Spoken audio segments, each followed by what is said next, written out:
මේ මාතෘකාව මගින් සිදු කරන්නේ අපි අපිව ප්‍රශ්න කරනවා. මාව ප්‍රශ්න කරනවා. මාව ප්‍රශ්න කරන්න පටන් ගන්නවා. ඔබව ප්‍රශ්න කරනවා නෙමෙයි මේ මාතෘකාව මගින් මාව ප්‍රශ්න කරන්න පටන් ගන්නවා. එතන මේ මාතෘකාව ශ්‍රවණය කරන ඔබලාව ප්‍රශ්න කරන්න පටන් ගන්නවා. හැබැයි ඔයගලන්ට තේරෙන්නේ ඔබලාව ප්‍රශ්න කරන හැටි නෙමෙයි ඔබලාට තේරෙන්නේ ඔබලාට මාව ප්‍රශ්න කරන්න ඕනේ තමයි තේරෙන්නේ. බටහිර දැනුම හා දැනුමක් නොවු දේශීය ඥාන පද්ධතිය තමයි මාතෘකාව. කෙලින්ම අපි මාතෘකාවට බහිමු. එතකොට අපිට පුළුවන් වෙයි මේ කාලය කල්පනාකරණය කරගෙන මේක තේරුම් ගන්න. හරි. මේ දේශනේ ආරම්භ කරන්න ඉස්සෙල්ලා මම පොඩි ප්‍රශ්න කීපයක් අහන්න කැමතියි. මහවැලි ගඟ පටන් ගන්නේ කොහෙන්ද? ඒ වතුර අවසන් වෙන්නේ කොතනින්ද? මහවැලි ගඟ පටන් ගන්නේ කොතනින්ද? ඒ ගලාගෙන යන වතුර අවසන් වෙන්නේ කොතනින්ද? දෙවෙනි ප්‍රශ්නේ මම අහුවොත් මේ අතේ ඇඟිලි අපිට තියෙනවා කකුලෙත් ඇඟිලි තියෙනවා. ඒතර මේ දෙකේම පොදු වචනේ ඇඟිලි. වෙනස් වෙන්නේ අතේ ඇඟිලි කකුලේ ඇඟිලි කියවන්න. පොදුයි ඇඟිලි කියන වචනේ.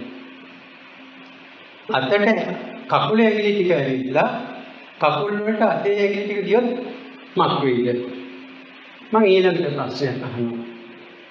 මේකට එකපාරට සමහරට ඔයගොල්ලන්ට උත්තර දෙන්න බැරි වෙයි. නමුත් හිතන්න පුළුවන් නේද මම අහනවා. මේ මාතෘකාව හරිද? මේක වැරද්දක් තියෙනවා. බටහිර දැනුම හා දැනුමක් නොවන ස්වදේශීය ඥාන පද්ධතිය. එතනින් අපි මාතෘකාව පටන් ගමු. මොකද්ද මේකේ තියෙන වැරද්ද? බටහිර දැනුම. එතකොට අපි සාමාන්‍යයෙන් ඉංග්‍රීසි වලින් ගත්තොත් වෙස්ටර්න් නොලෙජ්. ඉංග්‍රීසි වලින් ගත්තොත් ඔක තේරෙනවා වෙස්ටර්න් නොලෙජ්. ඉංග්‍රීසි වලින් වෙස්ටර්න් නොලෙජ් කිව්වොනම් වැරද්දක් නැහැ. ඒක අපි සිංහලෙන් මේ කියන්නේ බටහිර දැනුම. අපිට ඉංග්‍රීසි වලින් හිතුව ගමන් අපිට තේරෙනවා මේක වෙස්ටර්න් නොලෙජ්. හැබැයි සිංහලෙන් ගත්තාම මේක බටහිර දැනුම කියලා ඉවුවාම වැරදි. ඒ මම කියන උත්සාහ කරන්නේ අපි වරද්දගත්ත තැන තමයි දැනුමට නොලෙජ් කියලා එක අපි ගණිත සාමාන්‍යකරණය කරගත්තා. දැනුම කියන්නේ එකක් නොලෙජ් කියන්නේ තව එකක්. බටහිර ලෝකයේ තුල යුරෝපයේ තුල දැනුමක් නැහැ. ඒක කියන්නේ නොලෙජ් එකක්. අපි හිතනවා නොලෙජ් කියන්නේ දැනුම කියන්නේ දෙකම එකයි කියලා. මේ අපිට හිතන්න පුරුදු කරලා තියෙනවා අවුරුදු 200ක්වත් පරණ නැති මේ කොලොනියල් නොලෙජ් ප්‍රොඩක්ෂන් කියලා කියන්නේ මේ අපි ඉගෙන ගන්න අධ්‍යාපනයේ කියන කොලොනියල් නොලෙජ් ප්‍රොඩක්ෂන්. යටත් විජිත නොලෙජ් ප්‍රොඩක්ෂන් එක. ඒතර ඉංග්‍රීසි වලින් දෙක නොලෙජ් සිංහල නොලෙජ්. අපි දැන් සයන්ස් වලට සිංහලෙන් කියන විද්‍යාව කියන එක වැරදි. සිංහල සයන්ස් ඉංග්‍රීසි වල සයන්ස්. මේ භාෂාවක වචන වලට තවත් භාෂා වචන යොමු කරන්න ගියාම එතන දෙවැන්ත විකෘතියක් වෙනවා. හැබැයි මේ විකෘතියක් වෙනවා කියන එක අපිට උගන්වන්නේ නැහැ. ඒ වෙනකොට මේ විකෘතියෙන් අපිට ජෙනරලයිස් කරලා තියෙනවා. සාමාන්‍යීකරණය කරලා තියෙනවා. දැනුම කියන්නේ එකක් නොලෙජ් කියන එකක්. ඒක බටහිර ලෝකයේ තුල යුරෝපයේ තුල ක්‍රිස්තියානි ලෝකයේ තුල බටහිර ලෝකයේ කියන්නේ ක්‍රිස්තියානි ලෝකයේ තුල දැනුම කියන දෙයක් නෙවෙයි තියෙන්නේ නොලෙජ්. මොකද ඒ රටවල සිංහල භාෂාව නැහැ. ඉංග්‍රීසි හරි මොකක් හරි ඒ රටවල තියෙන ජර්මන් හරි මොනවා හරි දෙන නොලෙජ්. එතකොට එහෙනම් මොකක්ද මේ දෙකේ වෙනස? දැනුම කියලා කියන්නේ නොලෙජ් නෙවෙයි. අපි බලමු නොලෙජ් කියන්නේ මොකක්ද කියලා. දැනුම කියලා කියන්නේ නුවණින් දැනගත් තමන් හා මේ සමස්ත ප්‍රයත්න පිළිබඳව නුවණින් දැනගත් දේ. ඒතර නුවණ කියන්නේ මොකක්ද කියලා අපිට ප්‍රශ්න කරන්න යනවා. එහෙම අපිට ප්‍රශ්න කරන්න හිතෙන්නේම අපිට නුවණක් නැති නිසා. අපි ළඟ දැන් මේ වෙනකොට නුවණ කියන එක අපේ නැතිලා කියලා නතුරුදාන් වෙනවා කියන්නේ. අර නුවණ කියන එක වෙනුවට අපි දැනුම කියන එක අරගෙන ඒ දැනුම කියන්නේ නොලෙජ් කියලා අරගෙන නොලෙජ් කියන්නේ මේ ෆැක්ට්ස් කරුණු කාරණා වගේ මොනවා හරි වගේ දෙයක් කියනවා. දැන් දැනුම කියන්නේ මොකක්ද කියලා අහුවොත් ඔයගොල්ලන්ටවත් හරියට කියාගන්න බෑ දැනුම කියන්නේ මොකක්ද කියලා. නැත්නම් knowledge කියන්නේ මොකක්ද කියලා අහුවොත් එහෙනම් ඔයගොල්ලන්ට හරියට knowledge කියන්නේ මොකක්ද කියලා කියාගන්න බෑ. ඇත්තටම ගත්තොත්. දැනුම කියන්නේ දැනුම නුවණ කියන එක ඒක වෙනම මේ සංස්කෘතික දෙයක්. ඒ නුවණ කියන එක තියෙන්නේ මේ සංස්කෘතිය තුළ විතරයි. යුරෝපයේ තුළ නුවණ කියන එකක් නෙමෙයි තියෙන්නේ knowledge. එතන මේක ඇයි එහෙම කියන්නේ මොකද්ද කියලා තේරෙන්නේ නැත්තේ අපි අර artificial intelligence වගේ artificial intelligence වලින් මොකද කරන්නේ අපි program කරලා ඒවා train කරනවා. එක තාලට train කරලා දැම්මට පස්සේ අපි ප්‍රශ්නයක් දානකොටම ඒ දාන සෙයින් ඒකට අපිට හොඳ rational තාර්කිකව පිළිගන්න පුළුවන් උත්තරයක් වුණා. ඒ වගේ මේ අපේ thinking මොකද කරලා තියෙන්නේ train කරලා තියෙන්නේ. එක්තරා format එකකට. ඒ format එකකට ඒ ආකෘතියකට ඒ model එකකට අනුව හිතන්න අපි පුරුදු කරාට පස්සේ අපිට ඊට පස්සේ අපි මෙතෙක් හිතන්න පුරුදු වෙච්ච සංස්කෘතික වශයෙන් හිතන්න පුරුදු වෙච්ච චින්තනයේ තියෙන පුද්ගලයන් නෙමෙයි ඉන්නේ අර artificial intelligence වගේ කෘතිම අපිව පුහුණු කරපු දිරාචාරියා නැත්නම් ගිරව ගිහම ගිරව බස් කෑව ගිහම ගිරවත් බස් කෑව කියන්නේ පෙත්ත බස් කෑව ගිහම පෙත්ත බස් කෑව කියලා පෙත්තම කියනවා. ඒකට අපි පුහුණු කරාට පස්සේ ඒ දාටම ඒක අනිත් පැත්තට අහන්න එක අනිත් පැත්තෙන් උත්තර දෙනවා. දැනුම කියලා කියන්නේ එහෙම දෙයක් නෙමෙයි. ඒක නුවණින් තමන්ගේ මුළු පරිච්ඡය, තමන්ගේ අත්දැකීම්, තමන්ගේ ආධ්‍යාත්මික වටිනාකම්, තමන්ගේ මනසේ තියෙන පාරිශුද්ධිය මේ වගේ විශාල දැවැන්ත දේවල් එකතුවක් තමයි දැනුම කියන එක. නුවණින් දැනීම. දැනුම කියන කෙනාට උගන්වන්න ඕන පොඩ්ඩයි. දැන් ඔයගොල්ලන්ගේ ජීවිත කාලේ අපේ ජීවිත කාලේ අපි අවුරුදු 19ක් විතර ඉස්කෝලේ යන අවුරුදු 17 වෙනකන් ඊට පස්සේ විශ්වවිද්‍යාලේ දැන් අවුරුදු 20ක් යනවා. ඒ වයසෙන්කොට කතා දෙන්න අඩු කරේ පුංචි බබෙක් වගේ ඉන්නවනේ වයස් කියලා. හැබැයි අපි මේ වයස ගත කළා කියන සමහරට කිට්ටු වෙනකොට තමයි ඒ අපේ වෙනස් වීමට යන්නේ. ඒ විහරණේ අපේ වෙනස් වෙනවනේ. ඒ කලට වෙලාවට කරන්න ඕන දේවල් ඒ කලට වෙලාවට නොකරාම ගහ හැටකුණා වෙලා ගහෙන් අපි පළදාවක් ගන්න ගියාම හැටකුණා විතර පළදාවක් තමයි එන්නේ. හැබැයි අපි ගහ හැටකුණා කරගන්න හොඳට හැදුවොත් එන ගහෙන් හොඳ සරුසාර නිරෝගී පළදාවක් අපිට ලැබෙනවා. අපි යම්කිසි දෙයකට අහු වෙලා ඉන්නවා. කොටු වෙලා ඉන්නවා. දැන් ඔක මට රිවර්ස් කරන්නත් බෑ මගේ ළමා. ඔයගලන්ට රිවර්ස් කරන්නත් බෑ නේද? හැබැයි අපේ ඉදුකමක් තියෙනවා. මෙවැනි ජාතියක් හැටියට, රටක් හැටියට, මනුෂ්‍ය ප්‍රජාවක් හැටියට, සංස්කෘතියක් හැටියට අපිට මොකද වෙලා තියෙන්නේ? අපි කවුද කියන එක හඳුනා ගැනීමේ කතිකාවක්. එහෙනම් පැහැදිලි මේ දැනුම කියන්නේ එහෙම උගන්වන්න පුළුවන් දෙයක් නෙමෙයි. knowledge කියන එක උගන්වන්න පුළුවන්. ඒ knowledge වලින් තමයි මේ අනුව train කරලා තියෙන්නේ. හැබැයි අතේ නාඩි බලලා ඇතුළාන්තයේ පරීක්ෂා කරනවා. වාපෙච්චෙන් කොහොමද කියලා බලන්න. නාඩි එකිනෙකට වෙනස් ගණනාවක් ඒවා තීරුම් කරා. මෙයාට කොයි ආකාරයේ බෙහෙත් වට්ටුවක්ද දී යුතුද? දැන් ඉංග්‍රීසි ක්‍රමයට නම් ඒ ජීවිත බෙහෙත් කියන ඒවා දෙන්නතෝ බැරිලා ලඩට මොනවා හරි වුණොත් එහෙම උසාව කියන පස්සේ ડોක්ටර්ට හිරේ යන්නත් පුළුවන් තුමාට. නමුත් මේ එළවෙතක මේ ආයුර්වේද එහෙම තහන අපේ වෛද්‍ය වලට ඒ වෛද්‍යවලට අන්න නුවණ දැන් නුවණින් දැනගත් දෙයක් තියෙනවා.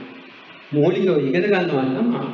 හැබැයි එතනින් එහාට මේ ලෙඩා පරීක්ෂා කිරීමේදී එයාගේ ඒ නාඩි වැටෙන ස්වභාවයත් එක්ක තව බොහෝ දේවල් එක්ක ලෙඩාගේ අධ්‍යාත්මික ස්වභාවය පිළිබඳව තීරුම් අරගෙන තමන් වෛද්‍යවරයාට බොහෝ පාරිශුද්ධ වෙන බොහෝ දුරට එයාගේ අධ්‍යාත්මයේ බොහෝ පිරිසුදු වෙන එයාගේ තියෙන මෛත්‍රිය මෙත්තා කරුණා මුදිතා උපේක්ඛා මේවා ඇවිල්ලා අර උගන්වන්න පුළුවන් දේවල් නෙමෙයි. මෙත්තාව කියන එක උගන්වන්න ට්‍රේන් කරන්න පුළුවන් දේවල් නෙමෙයි. කරුණාව උගන්වන්න ට්‍රේන් කරන්න පුළුවන් දේවල්. ඒවා ඇතුළාන්තයෙන් එන දේවල්. අම්මට දරුවා අනනකොට කිරි උනන්නේ උගන්වන්න හින්දා නෙමෙයි.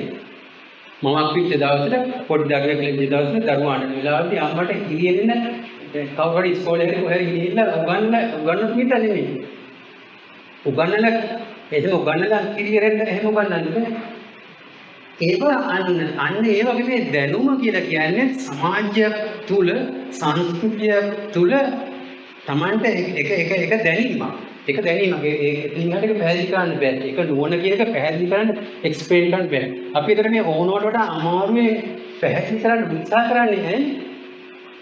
ඒ අපි මේ ඉගෙනගත්ත රාමුවේ නිතරම අපි පුරුදු වෙලා තියෙන හැම එකම very defined තියෙන්න ඕන කියලා. මේක මනස්ගතය. මේක විකාරය. එතන එහෙනම් අපි බලමු මෙතන ඉඳන් මේ knowledge කියන්නේ මොකක්ද කියලා.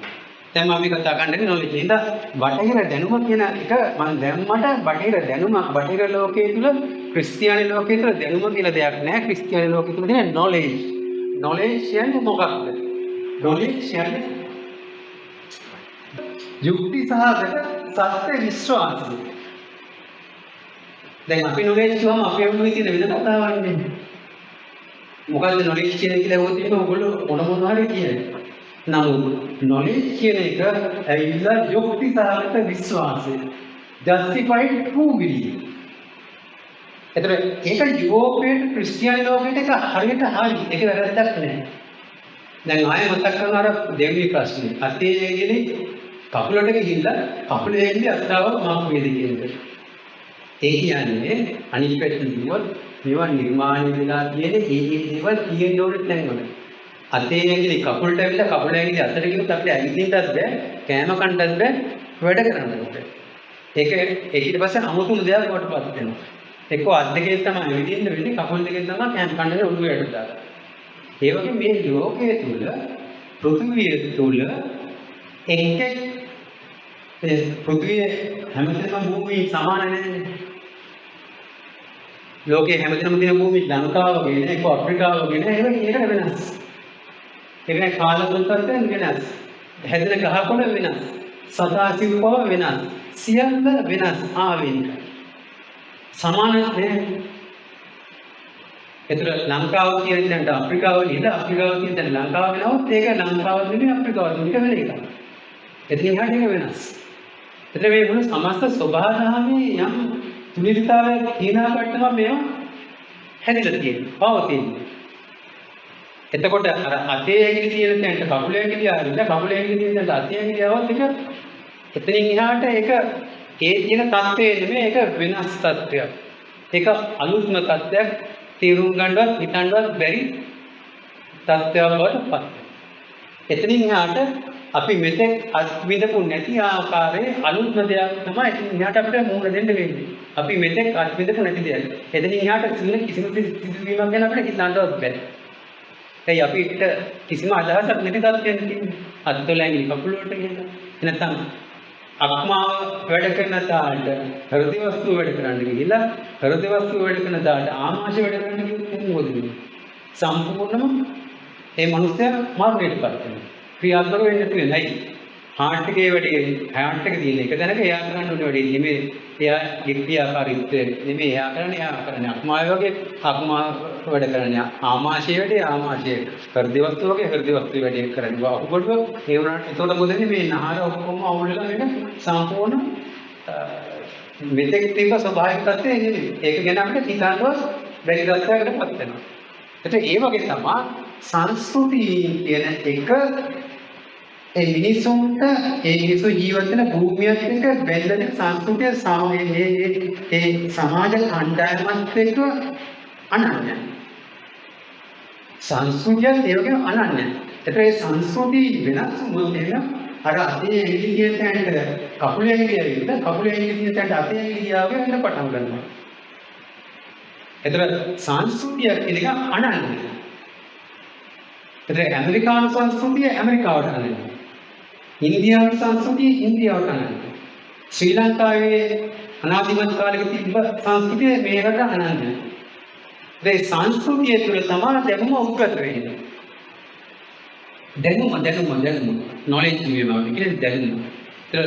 අපේ රටේ තිබ්බ සංස්කෘතිය තුළ අපිට අනන්‍ය විච්ච නුවණින් දැකීමේ හැකියාවක් තිබ්බා. අපිට අනන්‍ය විච්ච නුවණින් දැකීමේ හැකියාවක්. දැන් මේ අපිට අනන්‍ය වෙච්ච නුවණින් දැකීමේ හැකියාව යට වෙලා තියෙනවා. මේ දැනුම කියන එක අයින් කරලා හිමිට knowledge කියන වචනේ ගෙනල්ලා knowledge කියන එකට අනුව හිතන්න දැනුම කියන එක දැම්මා. ඒතකොට නුවණින් දැකීම කියන එක නැතුව ගිහින් දැනුම සමානයි නෙවෙයි. එතන හරියට අර කකුලේ ඇඟිලි තියෙන තැනට අතේ ඇඟිලි ගිහලා අතේ ඇඟිලි තියෙන තැනට කකුලේ ඇඟිලි ආවගේ වැඩක් තියෙනවා. එතනින් එහාට අත වැඩ කරන්නේ මම හිතුවට මේ අත වැඩ කරන්නේ මං හිතන තාම කියලා නෑ. දැන් අතේ තියෙන අතේ ඇඟිලි නෙමෙයි අතේ තියෙන කකුලේ ඇඟිලි. හැබැයි මම කල්පනා කරනවා දැන් අතින් මම හිතන දාට අතින් වැඩ කරන්න පුළුවන් වෙනකොට කියලා. නමුත් අතේ එහෙම වැඩ කරන්නේ නැහැ. මොකද අතේ තියෙන අතේ ඇඟිලි නෙමෙයි කකුලේ ඇඟිලි. මම කල්පනා කරනවා කකුලෙන් වෙනද වගේ වැඩ කරන්න පුළුවන් වෙනකොට කියලා මම හිතනවා කකුලේ තියෙන කකුලේ ඇඟිලි කියලා. නමුත් දැන් කකුලේ තියෙන කකුලේ ඇඟිලි නෙමෙයි කකුලේ තියෙන අතේ. එහෙනම් මම මේ කියන උත්සාහ කරනවා. එතන මේ සංස්කෘතියක් කියලා කියන්නේ රටේ හරියට මම ගත්තොත් තමයි අපේ ශරීරයේ තියෙනවා ඔරොත්තු දීමේ හැකියාව. ඒ ඔරොත්තු දීමේ හැකියාව තුළින් තමයි අපේ නිරෝගීතාවය ආරක්ෂා කරන්නේ.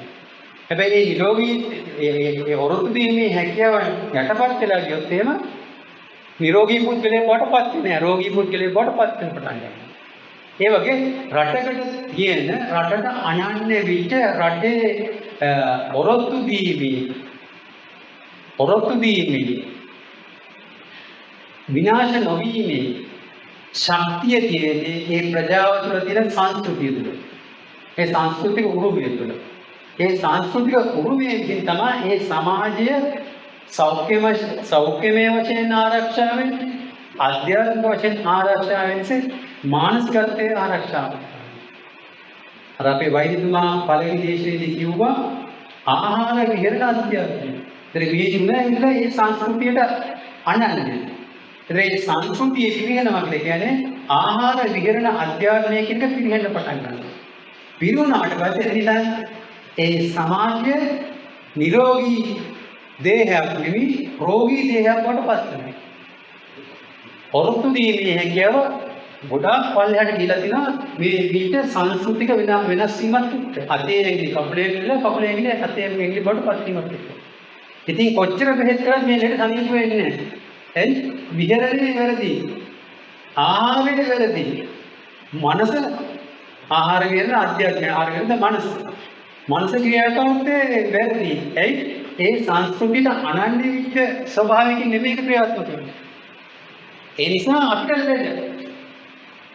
දැන් අපි ගත්ත වැඩි ඈතට යනකොට අනුරාධපුර යුගයේ ගත්තොත් එහෙම දෙවැන්ත ගල් වලින් ඉදිරියට උදේවල රිටිගල තියෙනවා පහළම ගල් පානම එතෙන්ට අලියෙකුටවත් යන්න බෑ. අලියෙකුටවත් යන්න බෑ. ඒ අලි ගල් ෂීට් එක අඩි 120ක් කිසිම ආකාරයකට පාලතරයක් නෙමෙයි. දැක්කද මම දැන්. ඒ අලි ෂීට් එක කොහොමද අර මහා දෙබුක් පස්සේ උසල තින්නේ? දැනුමෙන් කරේ. නුවණින් දැකීමත් අර ආහාර කියන අධ්‍යාත්මය කියන එකත් එක්ක. දැන් මේක යුරෝපයට නැත්නම් බටහිර ලෝකෙට නැත්නම් ක්‍රිස්තියානි ලෝකෙට මේක තේරුම් ගන්න බෑ. ඇයි?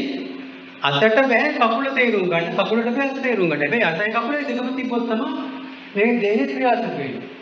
එතන මේ ලෝකයේ තුල නානා සංස්කෘතියෙන් කියන්නේ සමස්තේ ඒකට තමයි ක්‍රියාත්මක වෙන්නේ. ඒ සමස්තේ ඒකට ක්‍රියාත්මක යුරෝපයේ තුල ක්‍රිස්තියානි ලෝකයේ තියෙනවනේ. පෙරදිගට එනකොට ආසියාතික රටවල තියෙනවා ආසියාතික සංස්කෘතිය තියෙනවා. ඒ ආසියාතික සංස්කෘතිය තුළ තවතවත් උපකුලක හිට වෙන දේවල් තියෙනවා. ඒ ආසියාවල තිබේ චක්‍රීය චින්තනයක් තිබුණා. චක්‍රයක් ගැන කල්පනා කරන්න බුදුලා තියෙනවා. චක්‍රීය. හැබැයි ක්‍රිස්තියානි ලෝකෙට එනකොට ඒගොල්ලන්ගේ චක්‍රයක් නෙමෙයි ආරම්භයක් හා අවසානයක් ඇතුළත. ආරම්භයක් හා අවසානයක් ඇතුළත. ඒක රේඛීයයි. ඒ රේඛීය ලෝකෙ තුල ඒ රේඛීය චින්තනය ක්‍රිස්තියානි ලෝකෙ තුල ඒක කියන්න ඕනේ. මේ පැත්ත කරනවා මේක තියෙනවා. හැබැයි මේවා මාර්ගවල මිශ්‍ර වුණොත් එහෙම මොකද වෙන්නේ? මේ සංස්කෘතිය කියලා කියන්නේ අපේ විදිහේ වගේ. සංස්කෘතිය එහෙම මිශ්‍ර කරන්න බෑ. මිශ්‍ර වුණාම වෙන්නේ මොකද්ද? දැන් අද ලෝකේ ප්‍රාමණය තියෙන යුද්ධ තියෙනවා. කලකෝලහල තියෙනවා. ගැටුම් තියෙනවා. අපි ඔක්කොම අපේ රටේ සංස්කෘතියට එනකොට අපේ රට තුළ ඔයගලන්ට තාම තේරෙන්නේ නැති වුණාට දැන් මේක අපිට හොඳට තේරෙනවා දෙවෙනි ප්‍රශ්න කොටක අපි ඉන්නේ. අපි ඔය වයසේ කොහොම බංකුල ඉනකොට අපිට ඒ කාලේ මොකද තේරුනේ නැහැ. හැබැයි අපිට ඒ කාලේ මෙවැනි ගැඹුරු මාතෘකා පිළිබඳව අහන්න දේශන තිබෙත් නැහැ. එතකොට එවැනි තත්ත්වයකට අද අපේ රටේ ලාංකීය සමාජයේ පත් වෙලා තියෙනවා. ඉතින් මේකට අපි උත්තර හොයන්නේ අර වැරදි රාමුවේ ඉඳගෙන ඉවරලා. අර නොලෙජ් කියන රාමුවේ ඉඳන්. ඒකත් මේගොල්ලෝ මේ මෙන්න මෙතන මේ නොලෙජ් කියලා කියන්නේ මොකක්ද එහෙනම් justified true belief. මේක තමයි මේ යුරෝපීය ක්‍රිස්තියානි ලෝකයේ තුල මේ නොලෙජ් කියන එක මෙන්න මේ තාලට කිව්වේ. ඒතර justified true belief. ඒතර මේක කොහොමද justify කරන්නේ? මේක true කියලා කොහොමද දැනගන්නේ? මේක belief එකක් වෙන්නේ කොහොමද? දැන් මේවා ඔක්කොම ඒගොල්ලන්ගේ ක්‍රමේ තමයි හැම දෙයක්ම හරියටම නිශ්චිතව අර්ථකථනය කරලා තියෙනවා. මේ අර්ථ දැක්වීම definitions කියන ඒවා මේ නුවණක් තියෙන අයකට අදාළ නෙමෙයි.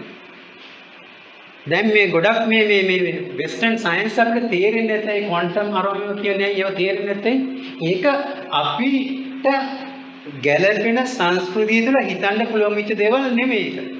අපිට තිබෙන නුවණින් දැක්මක්. දැනුම කියන්නේ නොලෙජ් නෙමෙයි. හැබැයි අපි දැනුම කියන්නේ නොලෙජ් වලටපත් කරලා තියෙනවා.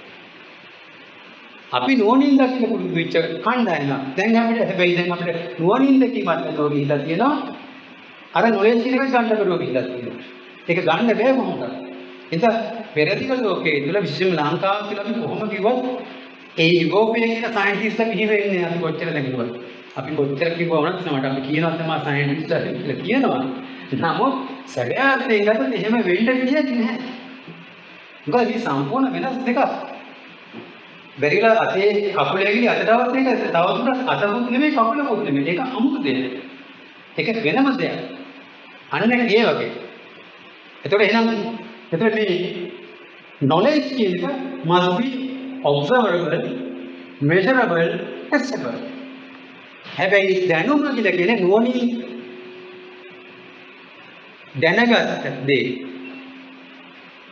මම මෙතන තව එක උදාහරණයක් ගෙන තාමත් ජීවත් වෙලා යන ඒ වෛද්‍යතුමා දැන් අවුරුදු 92ක් අපේ කුසුමානන්ද වෛද්‍ය මහත්මයාගේ ගුරුවරයෙක් කියලා කිව්වා. අවුරුදු 92ක් දැන් මම බොහොම ළඟින් ආශ්‍රය කරනවා. මොකද අපේ ඊවල වලට කිට්ටු හින්දා. එතකොට මම ඇහුවා මේ එක්තරා එතුමා හරි ප්‍රසිද්ධයි මේ අක්ෂිවිදකට ඇස් සම්බන්ධ රෝග වලට.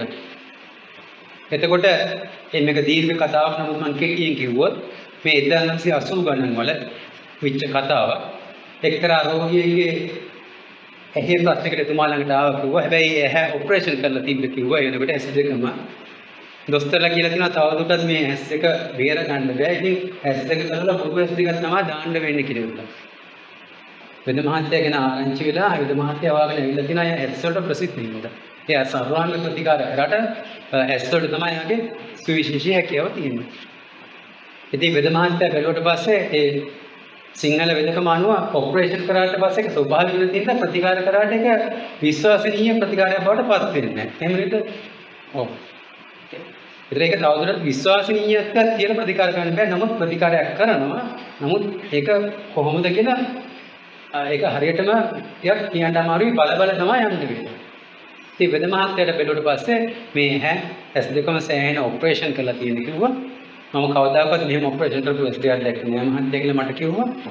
ඉතින් මම ළඟ බෙහෙත් නැහැ කිව්වා. නමුත් ලෙඩා හින්ද දාන්න බෙහෙත් ටිකක් මම කිව්වා ලෙඩාට. නමුත් මම දන්නවා කොහොමද ලෙඩේ සනීප වෙන්නේ නැහැ කියලා. හැබැයි ලෙඩා ගියාට පස්සේ වෙද මහත්තයාට ඒ ලෙඩා දෙන තිබ්බ මේ අනුකම්පාවක් මෛත්‍රිය අන්න අර දරුවෙකුට කිරියනවා වගේ ලෙඩා ගැන අනුකම්පාවක් මෛත්‍රියක් වෙනවා. මේ වෙද මහත්තයාට ආව ඒ මෛත්‍රිය කරුණාව ලෙඩා ගැන තිබ්බ ඒ කරුණාව මෛත්‍රිය නිසා ගිහිල්ලා කල්පනා කරලා අදිෂ්ඨානය කරන් භාවනා කරා කිව්වා. එතුමා බොහොම ගුණවන්ත සීලවන්ත බණ භාවනා කරමින් සිටින ගිහි ජීවිතේ ඉන්න කෙනෙක්. නමුත් ඒ යාගේ ඒ අධ්‍යාත්මික යම් පාරිශුද්ධියක් තියාගෙන වෙද මාත්‍යෙක්. එයා යම් අධිෂ්ඨානය කරන් භාවනා කරා කියලා. මට මේ ලෙඩා සනීප කරන්න යම් කිසි බෙහෙත් වට්ටුවක් මට ලැබෙන්න ඕනේ කියලා. ඒතර එතුමාට යම් කිසි කෙනෙක් බෙහෙත් වට්ටුවක් හදන තාලෙත් කිව්වා කියලා. ඊට පස්සේ ආයක බොහොම ගැඹුරින් මතක තියාගෙන ඉඳලා ඒ භාවනා යෝගී ආශ්‍රයේ නැතිතලා ඇවිල්ලා ඉක්මනට මෙහෙත් වට්ටෝරුව ලියලා හදන තාලෙත් කිව්වා කියලා.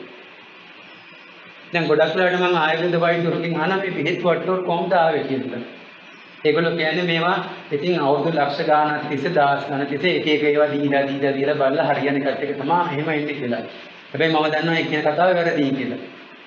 අර පරිණාමය වුණා වගේ එක එක. ඉතින් බෙහෙත් වට්ටෝරුව කොලජා කරවම එක 13ක් විතර තියෙනවා නම් මේ 13 හොයන්න කල්ප කාලයක් තියෙන්නේ. අපිට එක කොලජාතියක් හොයාගන්න කියත් මොකක්ම අමාරුයි. එහෙනම් 13ක මිශ්‍රණයක් අනුපාත හදලා දෙකේ සනින් වෙනුත් තියෙනවා. ඒතර ඔක නිකන් අරක දීලා මේක දීලා නිකන් අර අහමුදාට දීලා කොලජාති කන්න දීලා ඉන්නේ කො මරන්න ඕනේ. බෙහෙත විස වුණොත් නේ. වේද මහත්තයා විනාඩි ගානක් එක ගත්තා. බෙහෙත් ටික කවර ගත්තා කොලජාති ටික. අර ඍෂිවරයෙක් එක ඒවට කියන ඍෂි භාෂිතය කියලා. ඒ ඍෂිවරයා කියපුවාට බෙහෙත් ටික හැදුවා. දැන් අපි නම් කරන්නේ බලන්න. Clinical trial. ඊට පස්සේ මොනවද ගන්න ඕනේ මොනවද ශබ්ද ගන්න ethical clearance. ethical clearance තරම් ක්ලිනිකල් ට්‍රයල්. වෙද මහත්තයා එහෙම කරේ නෑ. බෙහෙත් ටික දාන ද්‍රව්‍ය ගැන විශ්වාසයි. බින්දුවක් එයාගේම හැඩ දාලා දුන්නා. දැන් බලන්න මීයෙකුට දැම්මේ නෑ, ගෙම්බෙකුට දැම්මේ නෑ, වෙන සතෙකුට දැම්මේ නෑ. එයාට බෙහෙත ගැන යම් විශ්වාසයක් තියෙනවා. එයා එයාගේම හැඩ දැම්මා කිව්වා. ප්‍රශ්නයක් නෑ. ගැටලුවක් නැතිලා තියෙනවා අතව. හැබැයි දැන් මේ දෙකෙන් හදුවට ලෙඩානේ අද වගේ ටෙලිෆෝන් හෑන්ඩ් ෆෝන් අර ෆෝන් මේ ෆෝන් නේ 1980 ගණන් වගේ නකොට 80 ගණන් වගේ නකොට ඔයගොල්ලෝ සමහර නැතුව ඇති. මේ නමුත් අපි 80 ගණන් වල හිටින් එකක් දන්නවා මේ අද වගේ තාක්ෂණයක් තිබෙන්නේ 80 ගණන්. එතෙන් වෙද මහත්තයා ගැන මොකෝ වෙද මහත්තයාට මේ ලෙඩා ගැන මොකොත් දන්නේ නැහැ. ආයෙ වෙද මහත්තයා භාවනාවක් කරා කිව්වා අදිස්ථානේ සුමාන දේව කියනකොට මේ ලෙඩ ආයතනයක් ආවම වෙද මහත්තයා හොයාගන්න. ඇයි කියලා කොට. නෑ මට හිතුණා කොහොමද වෙද මහත්තයා බලන්නේ කියලා. ඊට පස්සේ වෙද මහත්තයා කිව්වලු මට මෙන්න මේක බේතක් මම හැදුවා අපි දාලා බලමු කියලා. දැන් මම විනාඩි 10ක් නිදා ගන්න කිව්වා. ලෙඩ පැය දෙකක් නිදාගත්තා කිව්වා. නාඩි බැලුවා කිව්වා නාඩි හොඳයි ජීවිත හානියක් ප්‍රශ්නයක් නෑ. මේක නිදා ගන්න දුන්නා. ලෙඩ හැරුණා පැය දෙකකින්. ඇහුවා මොකද හේතක්ද? එහෙම මොකද වෙනසක් තියෙනවා වෙනදට වඩා හොඳට මට නිින්ද ගියා කිව්වා. එහෙනම් අපි වෙදකම කරමුකෝ ප්‍රතිකාර කරා S2 සනීප වුණා කිව්වා. අර ඔපරේෂන් කරපු S2. අන්න දැනුම නෝනින් දැකක මේ බෙහෙත්වට්ටෝරුව හදලා විශ්වවිද්‍යාලය හරි කොහේ හරි ගිහලා පරීක්ෂණාත්මක දාලා මේවා කරලා එක්ස්ට්‍රැක්ට් කරලා අරව කරලා මේවා කරලා එක විනාඩි 10 15 මේ බෙහෙත්වට්ටෝරුව හොයාගත්තා. අවුරුදු ගණන් එක ස්කෝලෙන් ගිහලා දිගට අන්න එක තමයි දැනුම. ඒ දැනුමත් එක දැක්මක් තියෙනවා. ඒක සුවිශේෂී. ඒක දෙයක්. ඒක මිනිසුන්ට ගන්න පුළුවන් දෙයක්. ඒකට අවශ්‍යයි අර තමන්ගේ අධ්‍යාත්මික පිරිසිදුභාවය. එතන මේ යුරෝපයේ තියෙන වෙනම ඒකයි මම කියන්නේ. ඒතර ඒ යුරෝපයේ තියෙන වෙනම සංස්කෘතියක්. ඒ සංස්කෘතියට අදාළව තමයි මේ knowledge කියන එක කියන්නේ. knowledge කියන්නේ දැනුම නෙමෙයි. ඒතර knowledge වුණාම ඒගොල්ලන් විතරම කවුරු හරි කියන දේ සැකසහිතයි. මෙයා මේ කියන්නේ ඇත්තද බොරුද? yes or no. මේ කියන දේ ඇත්තද බොරුද? එහෙනම් මේ කියන දේ ඇත්තද බොරුද කියලා මම තේරුම් ගන්නේ කොහොමද? එහෙනම් knowledge අපිට නිරීක්ෂණය කරන්න පුළුවන් මේ සැපුල කියන. හැබැයි අර විද මහත්යාගේ නිරීක්ෂණය කරන්න පුළුවන්. වෙද මහත්යාගේ බෙහෙත්වට්ටෝරුව ගත්තාම අපිට නිරීක්ෂණය කරන්න පුළුවන්. නේද? එකම දේ මේ බෙහෙත් දැම්මම ලෙඩේ සනීප වෙනවද නැද්ද කියන එක විතරයි අපිට බලන්න පුළුවන්. එකම දේ මේ බෙහෙත් දැම්මම ලෙඩේ සනීප වෙනවද නැද්ද කියන එක. ඉතින් ඒ බෙහෙත් මෙහෙට කරගන්න දැන් බෙහෙත් කරන්නේ වෙද මහත්යා වයසයි මොකද? නමුත් මේ බෙහෙතින් ලෙඩු දසදහස් ගණන් ගෑස් සනීප කරාවා විශේෂයෙන්ම ඇස්වල තියෙන ප්‍රෙෂර් ඔය හයි එෆෙක්ට් එකක් තියෙනනේ. ඒ වගේ ඇස් ආශ්‍රිත වෙන ලෙඩ රෝග ගන්නාම මේ බෙහෙත් වට්ටෝරුවකින් සනීප කරාවා මිනිස්සුන්ට. එතන මේ බෙහෙත් වට්ටෝරුව හදන්න මහා වෙලාවක් ගියේ නැහැ. ඒකේ ඇල්කලොයිඩ්ස් තියනවාද අරවා තියනවාද මේවා තියනවාද නියුරෝන්ස් එක වැඩ කරන්නේ කොහොමද ඒ මොකක්වත් නැහැ. මෙකනිසම් මොකක්වත් ඥාන මොකක්වත් නැහැ. එක්ස්ප්ලනේෂන් නැහැ, ඉන්ටර්ප්‍රිටේෂන් මොකුත් නැහැ.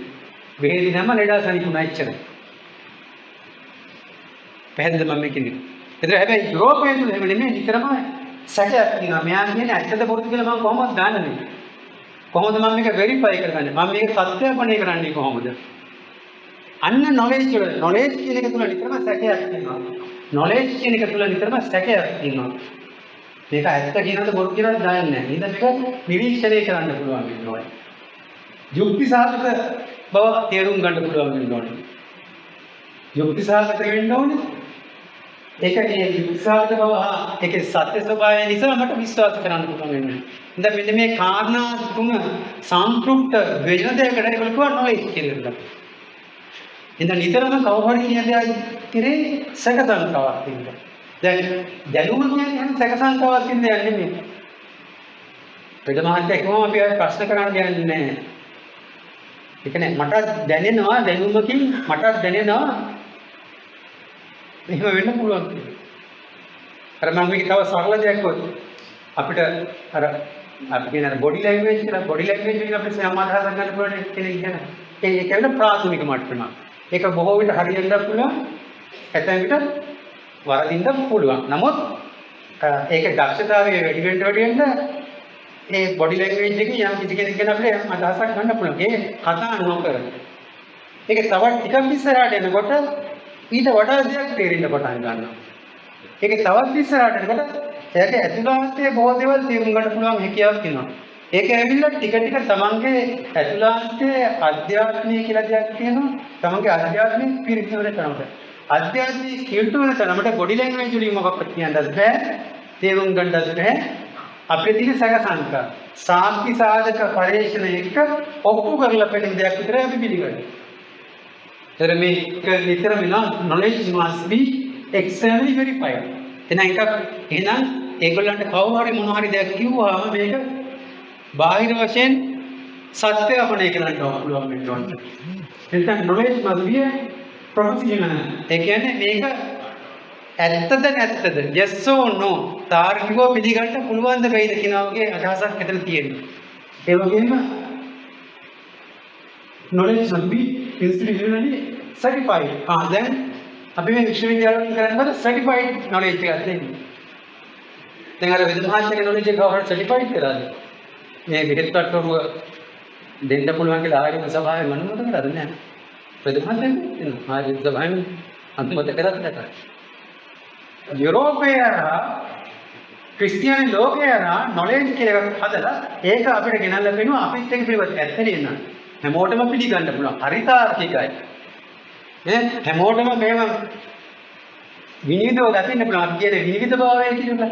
මේ වගේ ගොඩාක් ගෙනල්ලි වෙලා අපිට තිබ්බ සහජ හැකියාව අපිට දැනුම නුවණින් දැකීමේ හැකියාව අපි අයින් කරලා දැම්මා. ඒ කැලලම අපි අයින් කරලා දැම්මා. පරම්පරා කීපයක් ඔස්සේ එහෙම වුණු කරාට පස්සේ මේ knowledge කියන ඒ අභ්‍යන්තර ක්‍රියාකාරීත්වය නැතු වෙනවා. ඒ කොටස අපෙන් අයින් වුණාට පස්සේ එයා ප්‍රෝග්‍රෑම් කරපු විදිහට ප්‍රෝග්‍රෑම් එක නැතුව ඊට පස්සේ වැඩ කරන්න බෑ. දැන් මම කියන්නේ මම නිකන් අර අත්කෘති කුරුල්ලෙක් වගේ කියලා. අපිට මේ රස්සාවෙන් එළියට ගියොත් එහෙම අපිට මොකක්වත් කරගන්න තේරෙන්නේ නැහැ. අඩු ගානේ කිහිල්ලා කාගේ හරි වත්ත පිටිය සුද්ධ කළ කීයක් හරි හොයාගන්නත් අපිට තේරෙන්නේ නැහැ. කුඹරක් කොටන්න තේරෙන්නේ නැහැ. පොල් ගහගෙන නැගලා පොල් ගෙඩියක් කඩන්නවත් තියුමක් නැහැ. කැත්තක් මන්නක් පාවිච්චි කරනවත් දැනුමක් තියුමක් නැහැ. එච්චර අපි කුදිම කරන්නේ වෙලා තියෙනවා. අපේ ස්වභාවිකයෙන් අපි අයින් වෙලා තියෙනවා. ඒතර රස්සාව නැතුව කියද්දී ඉතින් පස්සේ ජීවිතේ බලපො ප්‍රශ්නයකට අරුබුදයකට මුහුණ දෙනවා. ඒ සල්ලිත් එක්ක යන ක්‍රමයකට අපි වෙලා තියෙනවා. ඒ අපි දැනුමින් අයින් වුණා. අපි තනි කර මෙන්න මෙවැනි යාන්ත්‍රික ක්‍රමයකට අපි අනුවර්තනය වුණා. එතකොට මේ යුරෝපයේ තුල මෙන්න මේකත් එක්ක වෙනවා එපිස්ටමෝලොජි කියලා එකක්. එපිස්ටමෝලොජි කියන්නේ රාමුවක්, ෆ්‍රේම් එකක්. අපි කියන රාමු කියලා ෆ්‍රේම්වර්ක් එකක් කියන්නේ. එපිස්ටමෝලොජි කියන්නේ ෆ්‍රේම්වර්ක් එකක්. එක්තරා විදිහේ ෆ්‍රේම්වර්ක් එකක්. දැන් රාමුවක්. එක්තරා විදිහේ රාමුවක්. යමක් එතන ඒ රාමුව අවශ්‍ය වෙනවා තවදුරටත්. මොකද යුරෝපයේදී ක්‍රිස්තියානි ලෝකයේදී හැමදේම හරියටම මේ සැකසංකා නැතුව තේරුම් ගැනීමේ හැකියාවක් ඒගොල්ලන්ට අවශ්‍යයි. ඒගොල්ලන්ට දැනුම කියන එක ඒගොල්ලන්ගේ නැහැ. ඒක වැරද්දක් කියන එක නෙමෙයි මම මේ කියන්නේ. කකුල ඇඟිලි දාට වැඩ කරන්නේ. කකුල ඇඟිලි වලින් අත ඇඟිලි දාට අපි බලාපොරොත්තු වෙලා කකුල එක අපි දොස් කිව්වට හරියන්නේ නැහැ. අතේ ඇඟිලි තාන්න වැඩ කරන්නේ. අපි අතට දොස් කියලා වැඩ නැහැ අතේ ඇඟිලි කකුලේ ඇඟිලි වගේ වැඩ කරන්නේ නැහැ කියලා. යුරෝපයට මේක හරි ඒක වැරද්දක් නැහැ. ඒ යුරෝපීය සංස්කෘතිය තුළ ඒ ක්‍රිස්තියානි සංස්කෘතියට ක්‍රිස්තියානි ලෝකයට ඒක ගැලපෙනවා. සර්වසාධාරණ. කිසි ප්‍රශ්නයක් නැහැ. ඒගොල්ලන්ගේ චින්තනය, ඒගොල්ලන්ගේ සංස්කෘතිය තුළට ඒක සර්වසාධාරණයි. ඒ තමයි මේ ලෝකේ ක්‍රියාත්මක වෙන්නේ. The tram's early today. Perfect timing, shall we? In a moment. එහෙ ක්‍රමයේ එහාට දාලා මෙහෙ ක්‍රමයේ එහාට දාලා හරි එහෙ ක්‍රමයේ මුළු ලෝකෙම ක්‍රමයේ බවට පත් කරාට පස්සේ අතේ ඇඟිලි ඔක්කොම කකුලේ ඇඟිලි අතේ ඇඟිලි ඔක්කොම එකක් කරා කියනවා. දැන් මේ වෙලා තියෙන්නේ මේ ඔක්කොම හෝමජනයිස් කරලා තියෙන්නේ. ඔක්කොම එක කකුලේ ඇඟිලි වගේ එක්ක ඔක්කොම අතේ ඇඟිලි වගේ. එතකොට අර ඇවිදින්නත් බෑ මොකක්වත් කරගන්න බෑ ප්‍රශ්න ගොඩක් අපි පැටලලා තියෙනවා. ඉතින් ඒකට මෙයන් එපිස්ටමෝලොජි කියන එකක් ඒගොල්ලන්ගේ තියෙනවා. ටිකක් අර ගැඹුරින් විද්‍යාව රෝම කරපු වෙන දැනති එපිස්ටමෝලොජි කියලා එකක්. ඉතින් ඥාන විද්‍යාව කියලා. ඒකෙදි බලන්නේ මේ නොලෙජ් කියන්නේ මොකක්ද? ඒක ලබා ගන්නේ කොහොමද? ඒක අපි කොහොමද සක්සේරු කරන්නේ වගේ මෙන්න මේ වගේ දෙයක් තමයි මේ එපිස්ටමෝලොජි කියලා කියන්නේ. ඒ පිළිබඳව තාර්කිකව අපි කොහොමද තේරුම් ගන්න කියන එක. ඒතර දැන් අපිත් මේ අපේ රටේ දැන් මේ විද්‍යාර්ථීන් ටිකක් ගැඹුරට එනකොට ශාස්ත්‍රීය කතා කරන මේ ඔන්ටොලොජි, එපිස්ටමෝලොජි මේ වචන වල ඉතමා ටිකක් නිකන් බරසාර දේශනාවලදී අපිට අහන්න ලැබෙන්නේ. නමුත් වැඩේ තියෙන්නේ ඒකවත් අපිට අදාළ දේවල් නෙමෙයි. අපි නොලෙජ් එකක් වැඩ ගන්න පුරුදු මිනිස්සු නෙමෙයි. ඒක අපේ සංස්කෘතියේ කොටසක් නෙමෙයි. අපිට සැක සංකා කියන අපි වැඩ කරපු මිනිස්සු කොටසක් නෙමෙයි. හැබැයි අපිට ගෙනල්ලා දීලා තියෙනවා සැක සංකාව. ඉතින් මේක සැකයි මේ කියන දේ. විතරම සැක. මේ නොලෙජ් එක කියන එකත් එකම තමයි සැකේ තියෙනවා. විශ්වාසය නැහැ. හයි. ඔයා කියන දේ හරිද කොහොමද කියලා මම දන්නේ. ඔයා ඔප්පු කරලා තියෙනද කොහේද තියෙනද? සාධු. ඒකත් එක්ක ඔන්න මහා පරාසික ක්‍රියාවලියක් ආරම්භ වෙනවා. ඒතර මේ නොලෙජ් එකත් එක්කම මේ නොලෙජ් එක කියන එකත් එක්කම ඒකට බැඳලා තියෙන දෙයක් තමයි power and hegemony. බලය සහ අධිකාරීත්වය. හැබැයි දැනුමට no power එකක් නැහැ. no hegemony අධිකාරීත්වයක් නැහැ. හැබැයි knowledge කියන එකට power and hegemony කියන දෙක ක්‍රියාත්මක වෙනවා. power එක කාගේද? දෙවියන් වහන්සේගේ බලය යම් ආකාරයකට දේශපාලන අර්ථයෙන් ක්‍රියාත්මක වෙනවා. hegemony කියලා කියන්නේ ඒකට දෙනවා අධිකාරීත්වය. මුළු සමාජයටම බලපෑම් කර හැකි අධිකාරීත්වයක් තියෙනවා. knowledge කියන එකට knowledge කියන එකට එකම සම්බන්ධ වෙනවා බලය. ඒක සමාජ බලය කියන එකට දේශපාලන බලය තියෙනවා. ඒකත් එක්ක අධිකාරී බලයක් තියෙනවා. ඒ කියන්නේ ඒකට බලයක් තියෙනවා සමාජයේ තමන්ට ඕනතර පරිපාලනය කිරීමේ මෙහෙයීමේ අර ගොපල්ලා හරකට දක්වගෙන යනවා වගේ සමාජ කණ්ඩායමක් දක්වගෙන යන්නේ බලයක් තියෙනවා. අධිකාරී බලයක් තියෙනවා. knowledge කියන එකට. ඒක අවශ්‍යයි. ඒක අවශ්‍යයි ඒ ලෝකෙට. ඒතර knowledge කියලා කියන්නේ දැන් ඔයගොල්ලෝ කියනවා ඔයගොල්ලෝ හිතන අර්ථයෙන් සරල වචනයක් නෙමෙයි knowledge කියන්නේ. හැබැයි අපිට එච්චර ගැඹුරින් මේක තේරුම් ගන්න දෙන්න knowledge සමානයි දැනුම. ඊට පස්සේ ඉතින් අපි දැනුමයි knowledge දෙකම එකයි කියලා හිතන්න පටන් ගන්නවා. එහෙම වෙච්ච ගමන් අපේ ප්‍රතිශක්තිය නැත්තා. එතන මේ එක වචනයක් මේ වගේ වචන ගණනාවක් මේ පෙන්වන්න පුළුවන් අපිට කොහොමද මේ යුරු කියන්නේ. එතකොට එපිස්ටමෝලොජි එපිස්ටමෝලොජි කියන ශාස්ත්‍රයේදී ඥාන විභාගයේ කියන ශාස්ත්‍රයේදී අහන ප්‍රශ්න කිව්වේ what is knowledge, how do we acquire knowledge upon relevant, what counts as justified or reliable knowledge, what are the limits of what we can know.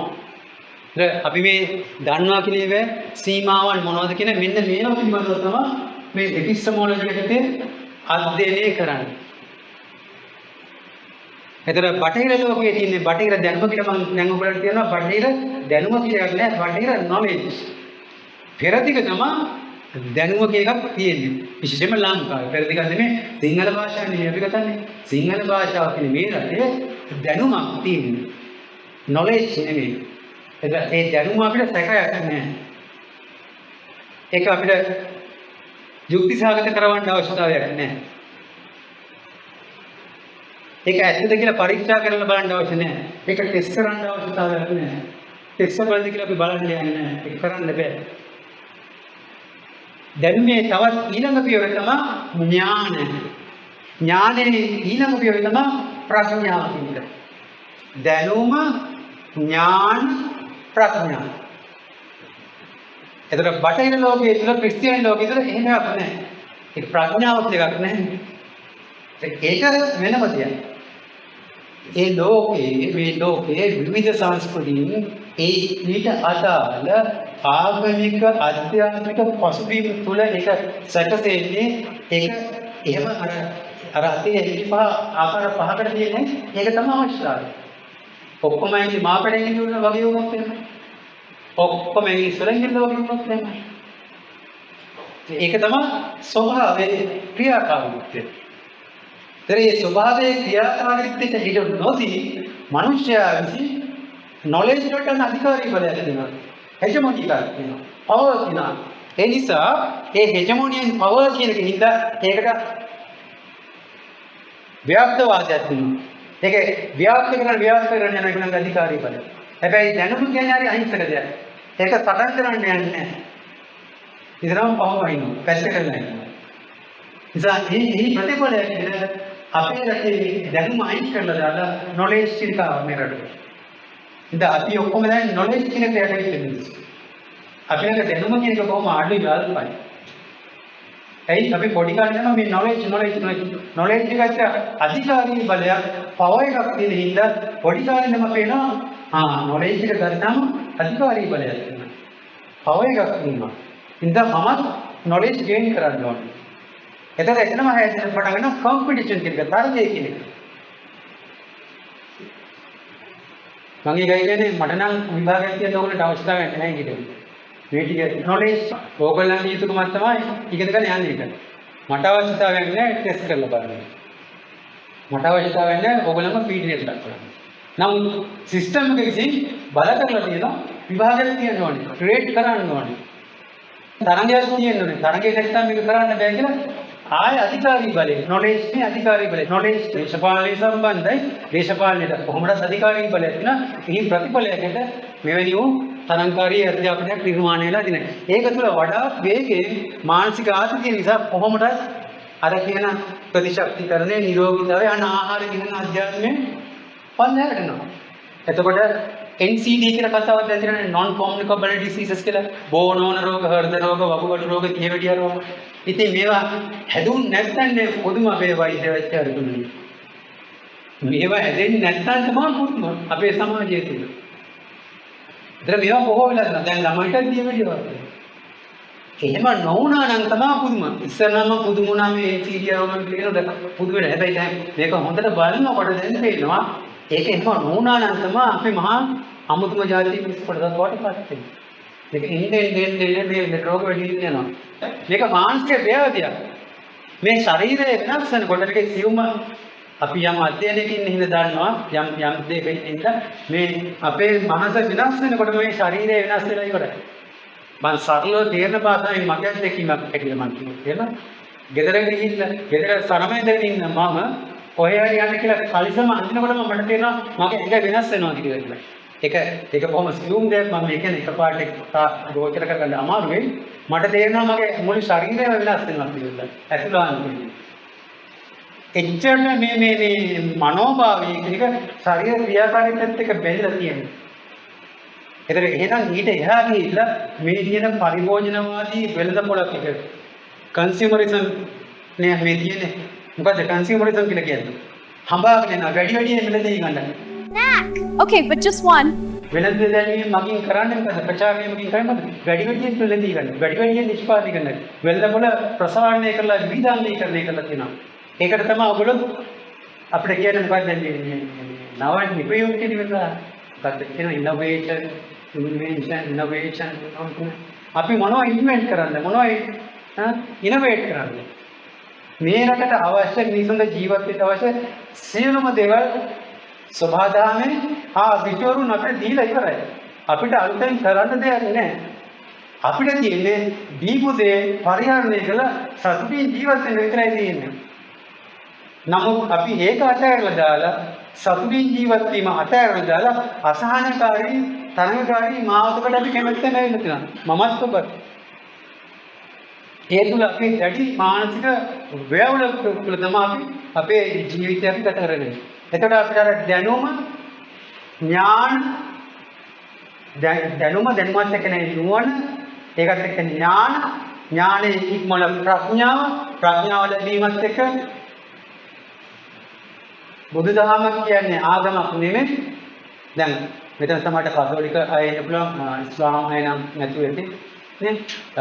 නමුත් කතෝලික අය බෞද්ධ අය දෙගොල්ලම සයන්ස් ඉගෙන ගන්නවානේ. ඉස්ලාම් අය ඉගෙන ගන්න සයන්ස්.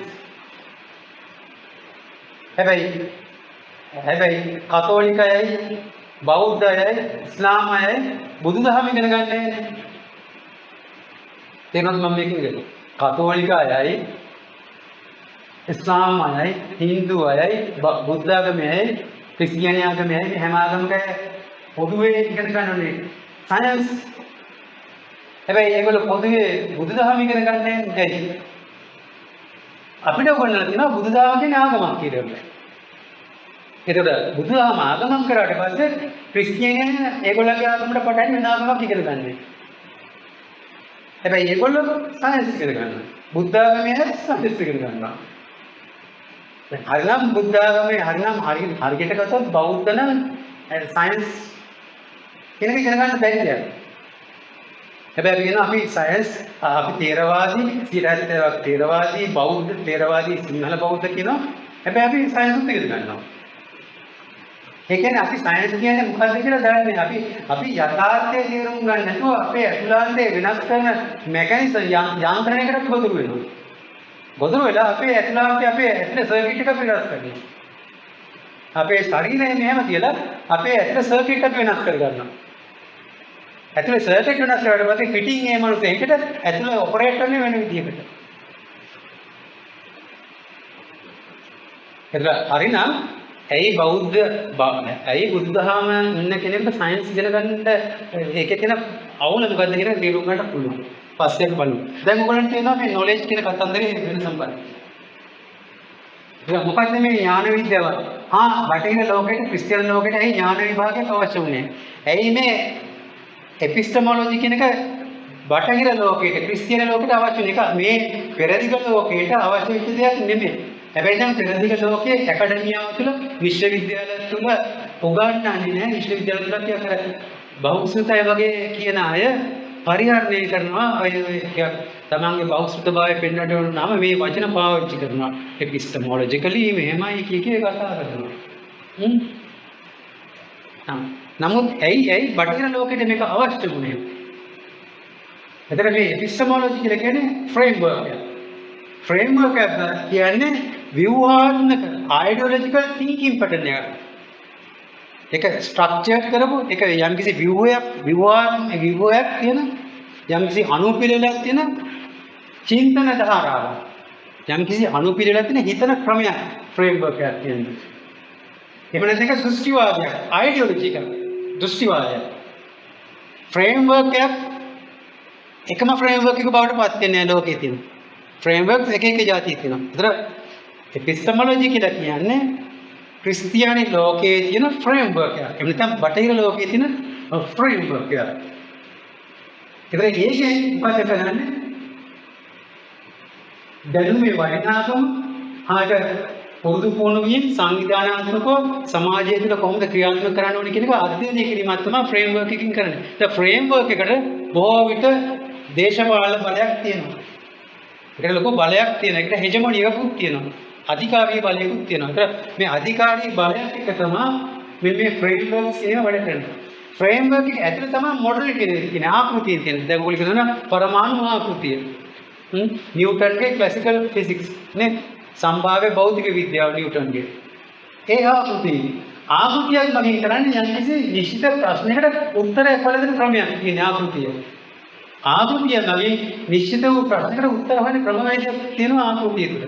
ඒතර මහා චිත්‍රයේ තමයි මහා පදාසයේ තමයි ෆ්‍රේම්වර්ක් කියන්නේ. රාමුව.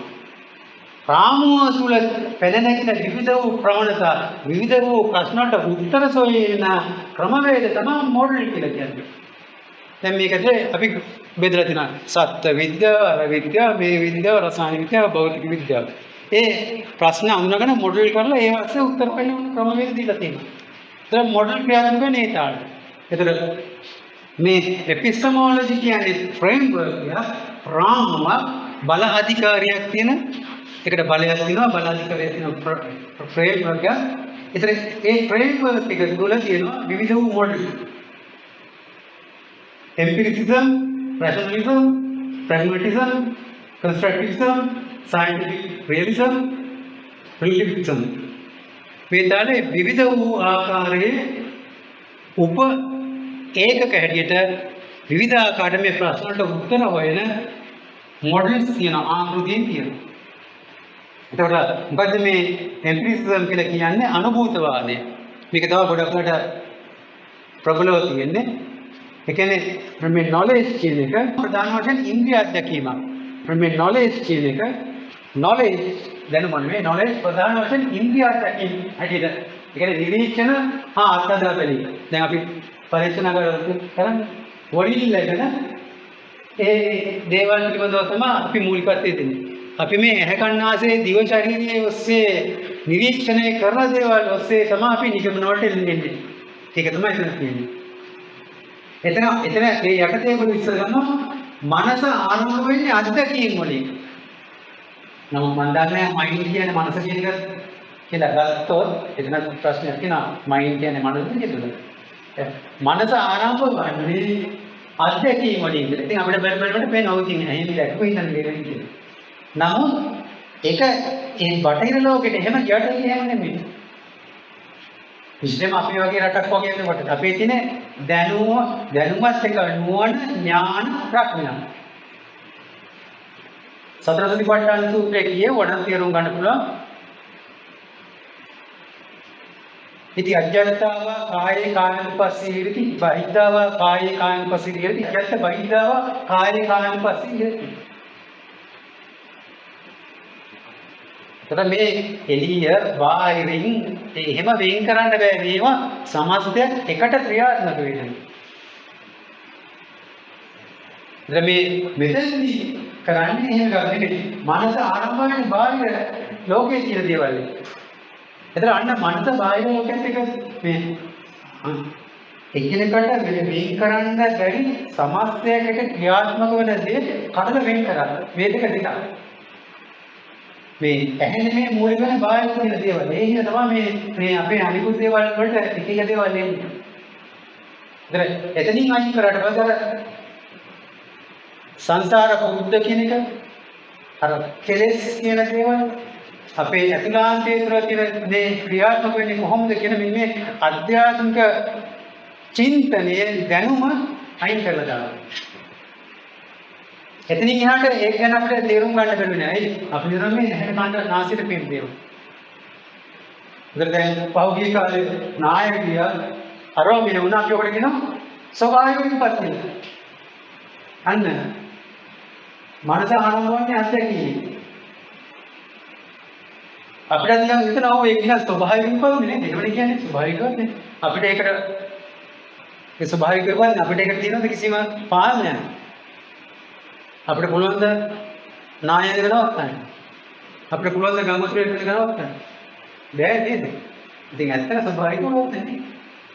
අපිට එච්චරට ඒක ස්වභාවික විපතක් කියන සංකල්පයේ ඇත්තක් වගේ අපිට තේරෙන්න පටන් ගන්නවා කියනවා. ඇයි? අපි නොලෙජ් එකෙන් දැන් හිතන්නේ. නුවණ දැනුමෙන් නෙමෙයි අපි හිතන්නේ. නුවණින් නෙමෙයි අපි හිතන්නේ. ඥාණයෙන් නෙමෙයි අපි හිතන්නේ. ප්‍රඥාවට ගිහිල්ලාම නැහැ කොහොමද? අපි knowledge එකකින් හිතන්නේ. knowledge එක හිතම ඔව්. මේක ස්වභාවික විපතක්. beyond our control.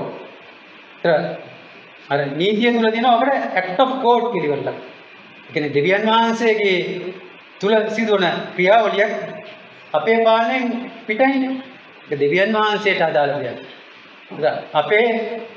අපේ බාහිරව අපේ පරිපාලනයෙන් අපේ ශක්තියෙන් පිටත අපිට පාලනය කරන්න බැරි දෙයක් වඩ පත් වෙනවා ඒක.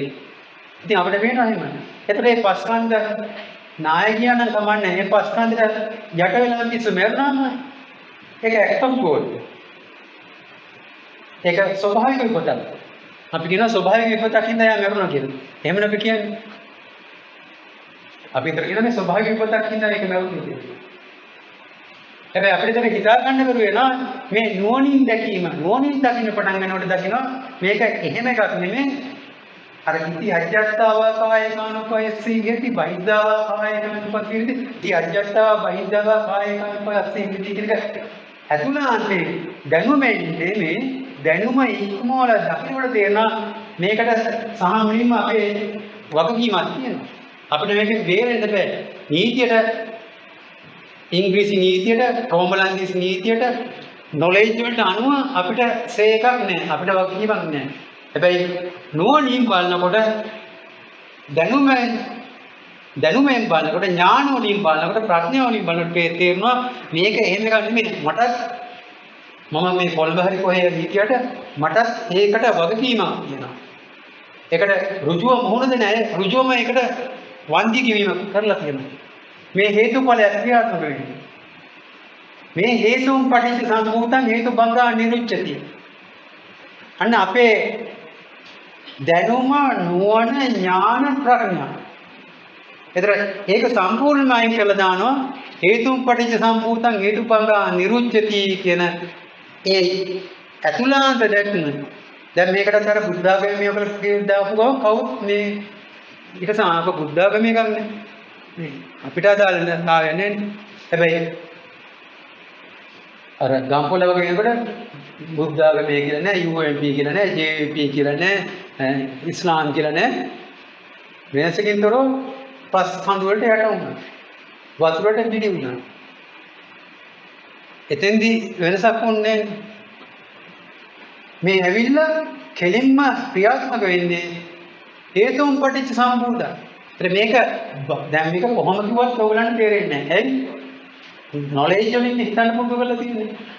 නොලෙජ් වලින් හිතන්න පුරුදු කරාට පස්සේ මේක තේරෙන්නේ නැහැ මේ බාහිර දෙයකට. ඒතකොට අපේ ඇතුළාන්තයේ සුද්ධ වූ ශක්තිය යටපත් වෙලා තියෙනවා. ඒතර මේ ස්වභාව ධර්ම කියන එකත් එක්ක අපේ සජීවී සම්බන්ධතාවයක් තියෙනවා. අපේ ලයිව් ඉන්ටරැක්ෂන් එකක් තියෙනවා. ඒක අපිට තේරෙන්නේ නැහැ. ඒ අපි ඉගෙන ගන්නවා මේක අජීවී සජීවී මේවා අජීවී සජීවී පරිසරය හා මම පොඩි කාලේ ඉඳන් ඉර ගහලා මේක වෙන් කරනවා පොඩි කාලේ නම් ටක්කලා අපේ ඇතුලේ වැඩ කරන අධ්‍යාත්මික සර්කිට් ඩිස්කනෙක්ට් කරලා දානවා පරිසරය හා මම කැම්පස් එකට ආවම තේරෙන්නේ සයන්ස් කරනකොට පරිසරය හා පද්ධතිය කියලා අපි ගහන තර්මෝන් තාපරසය ඉන්නේ ගහලා බ්‍රවුම කරලා ඒක අතට දාලා අන්න අපේ න්‍යායන් ටික ඒක අස්සේ වැඩ කරන්න කියලා අපි කතා කරනවා එතකොට මේවත් එක්ක අපේ සම්බන්ධතාවය අපි අයින් වෙනවා එහෙම හිතන්න පුරුදු වෙනකොට අර AI වගේ නැත්නම් ආටිෆිෂල් ඉන්ටෙලිජන්ස් වගේ මේ ස්වභාව දහමත් එක්ක මගේ තියෙන සජීවී සම්බන්ධතාවයේ ඛණ්ඩණය වෙනවා. ඛණ්ඩණය වුණාට පස්සේ ඒවත් එක්ක තියෙන යාවත්කාන බව අපි අතුරුදහන් වෙන්න පටන් ගන්නවා. අතුරුදහන් වුණාට පස්සේ අපිට පේනවා මට ඒකට එක්ක කිසි ගනුදෙනුවක් නැහැ. මම ඉතින් ඉන්නේ මට ඕන දෙයක් කරන්න පුළුවන්. මට ගල් බෝර දාලා පුපුරවන්න පුළුවන්. මට ඕන තැනින් පාරවල් හදන්න පුළුවන්. මට වන්දාට ජලාශය හදන්න පුළුවන් මට වන්දාට කැලේ කපන්න පුළුවන් මට වන්දාට බුස් බිල්ඩින් ගහන්න පුළුවන් මට කියලා කියන්නේ බලය මම මට කියලා කිව්වේ බලය power and hegemony බලය හා අධිකාරී බලය දේශපාලන බලය ඉතින් මිනිසුන්ට ඒක කන්වින්ස් කරනවා මිනිසුන්ට ඒක ඇත්තකට හැඟෙන තාලට හිතන තාලට මිනිසුම පස් කරනවා හැමෝම ඉන්නේ නොලෙජ් වලනේ නොලෙජ් වල ඉන්නකොට ඔබ්සර්වරබල් නිරීක්ෂණය කරන්න පුළුවන් ටෙස්ටිබල් පරීක්ෂා කරලා බලන්න පුළුවන් ටාර්ගට් අනුකූලයි ඒ තමයි අපිට පිළිගන්න පුළුවන් නොලෙජ් දැනුම නෙමෙයි එතකොට ඒ නොලෙජ් කියන පැරඩයිම් එකට ඒ ෆ්‍රේම් එකට ගියාට පස්සේ ඒ නොලෙජ් කියන්නේ ඔක්කොම ඇත්ත එතනින් යනවා එහෙම පුරුදු වෙන්න අර අපේ තිබ්බ ශක්තිය අයින් වෙන්න පටන් ගන්නවා මිනිහෙක්ට උරුම වෙච්ච පිරිස ශක්තිය අයින් වෙන්න පටන් ගන්නවා. ඊට පස්සේ ස්වභාවික බෙහෙත් දැන් අපේ කියනවානේ චෝදනාව ආයුර්වේද බෙහෙත් වලින් එහෙම ලෙඩසනීප වෙන්නේ හරි ප්‍රශ්න හොර වෙද්දු ඉන්නවා අරවා ඉන්නවා වකුගඩු ප්‍රශ්න වුන් කියනවා. ඒක ඇත්තකුත් නැතුව නෙමේ අපේ වෛද්‍යතුමනි. ඇයි? අපේ මේ සර්කිට් එක වැඩ කරන්නේ අර නුවණ කියන එක අයින් කරලා නොලෙජ් නම් එතකොට අරක ගන්න අර බෙහෙත ක්‍රියාත්මක කරන අර වෛද්‍යවරයාගෙන් එන අධ්‍යාත්මික ශක්තිය උරා ගන්න මෙතන උරා ගන්න ශක්තිය නැහැ. අම්මා කිරි දුන්නට දරුවට බොන්න බැරි නම් මොකද වෙන්නේ? කිරි ටික අහකට ගලාගෙන යනවනේ. අම්මට කිරි එරුණාට දරුවට දෙන්න ගියාට දරුවට කතාරින්න තේරෙන්නේ නැත්නම් කටට යන ටික ගිලින්න තේරෙන්නේ නැත්නම් ගිලින්න ගිහලා ස්මෝල් යාවගෙන තව ප්‍රශ්න නම් අම්ම කිරි දෙනක නවත්තනවනේ. දැන් මෙන්න මේ වගේ ප්‍රශ්නයක් කියන තමයි ඒක වැඩ කරන්නේ. ඒ වෙනකොට අර ආටිෆිෂල් යුනිට් වැඩ කරනකොට අන්න අර බටහිර බෙහෙත් වැඩ කරන්න පටන් ගන්නවා. මෙතන වෙන ක්‍රියාවලියක් මේ තියෙන්නේ. එතකොට බටහිර වෙනකම ඇත්ත වගේ පේන්න පටන් ගන්නවා. ඒක ඔරොත්තු දෙනවා. ඊට පස්සේ ඒක ඒකට ගැලපෙන්න පටන් ගන්නවා. අනික ආයුර්වේද බෙහෙත් වැඩ කරන්නේ අපේ සිත සෞම්‍ය නම්. බොහොම හිතේ ක්‍රියාකාරීත්වය බොහොම සෞම්‍ය නම් තමයි අර ආයුර්වේද බෙහෙත් ස්වභාවික බෙහෙත් ක්‍රියාත්මක කරන්නේ. අපේ මේක බොහොම වේගවත් නම් වේගයෙන් කරගෙන දැතිරෝධයකට හිමින් කරගෙන දැතිරෝධයක් තිබුණොත් මොකද වෙන්නේ? කැඩිලා යනවනේ. ඒ වේගයෙන් කරගෙනකට ඒ විදිහට ගැලපෙන එකක් තිබුණොත් තමයි ක්‍රියාත්මක වෙන්නේ. අපේ මේ මුළු චින්තනයේ සිතුවිලි ඔක්කොම වේගවත් පැරඩයිම් මේක නම් තියෙන වේගවත් ක්‍රමයක් හිතන තියෙන ඒකට අර වේගවත් එක ඕන වෙන්න පටන් ගන්නවා. එතකොට අපිට අර බටහිර ඖෂධ මේ ඔක්කොම රසායනික දේවල් අපිට අවශ්‍ය නැහැ. එතකොට අපේ තිබර ස්වභාවික ක්‍රියාවලිය අපෙන් ගිලිහෙන්න පටන් ගන්නවා.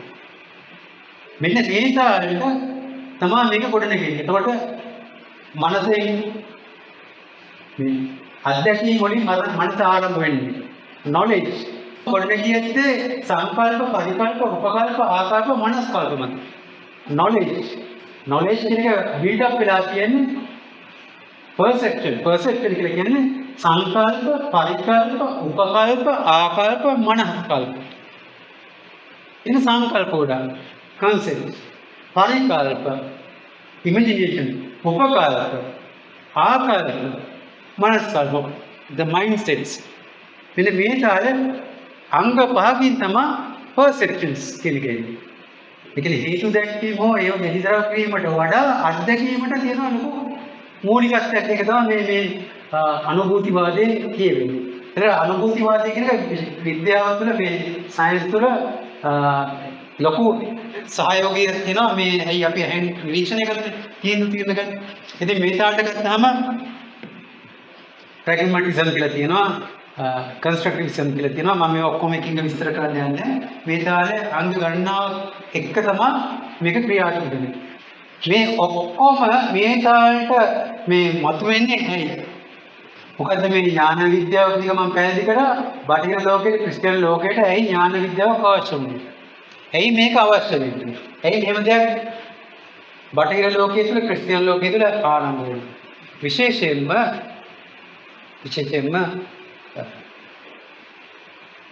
ක්‍රිස්තියානි ලෝකයේ තියෙන බයිබල් දෙකක්. හීබ්‍රු බයිබල් එකයි ග්‍රීක බයිබල් එකයි. හීබ්‍රු බයිබල් එකේ තමයි ගොඩක්ලට දෙවියන් වහන්සේගේ මේ ලෝක නිර්මාණය ඊට අදාළව හිත පාලනය කිරීම ආදී සියලු බොහෝ දේවල් තියෙන හීබ්‍රු බයිබල් එකේ හීබ්‍රු භාෂාවෙන් ලියගත්තා. ඒක අදින් අවුරුදු 2500 3000 වගේ පරණයි. හීබ්‍රු බයිබල් එක ලෝකේ තියෙන පැරණිතම ලියකියවිල්ල. අවුරුදු 3000ක් විතර පරණයි කියලා කියනවා. 2500 3000ක් අතර කාලය තුල පරණයි. ඒ කියන්නේ යේසුස් ක්‍රිස්තුස් වහන්සේ උප්පත්තියට පෙර ලියපු එකක්. අර මෝසෙස් කතාව එහෙම තියන්නේ. ඒ යේසුස් ක්‍රිස්තුස් වහන්සේගේ උප්පත්තියට පෙර ලියපු එක තමයි හීබ්‍රු බයිබල් එක. පැරණිතම බයිබල්.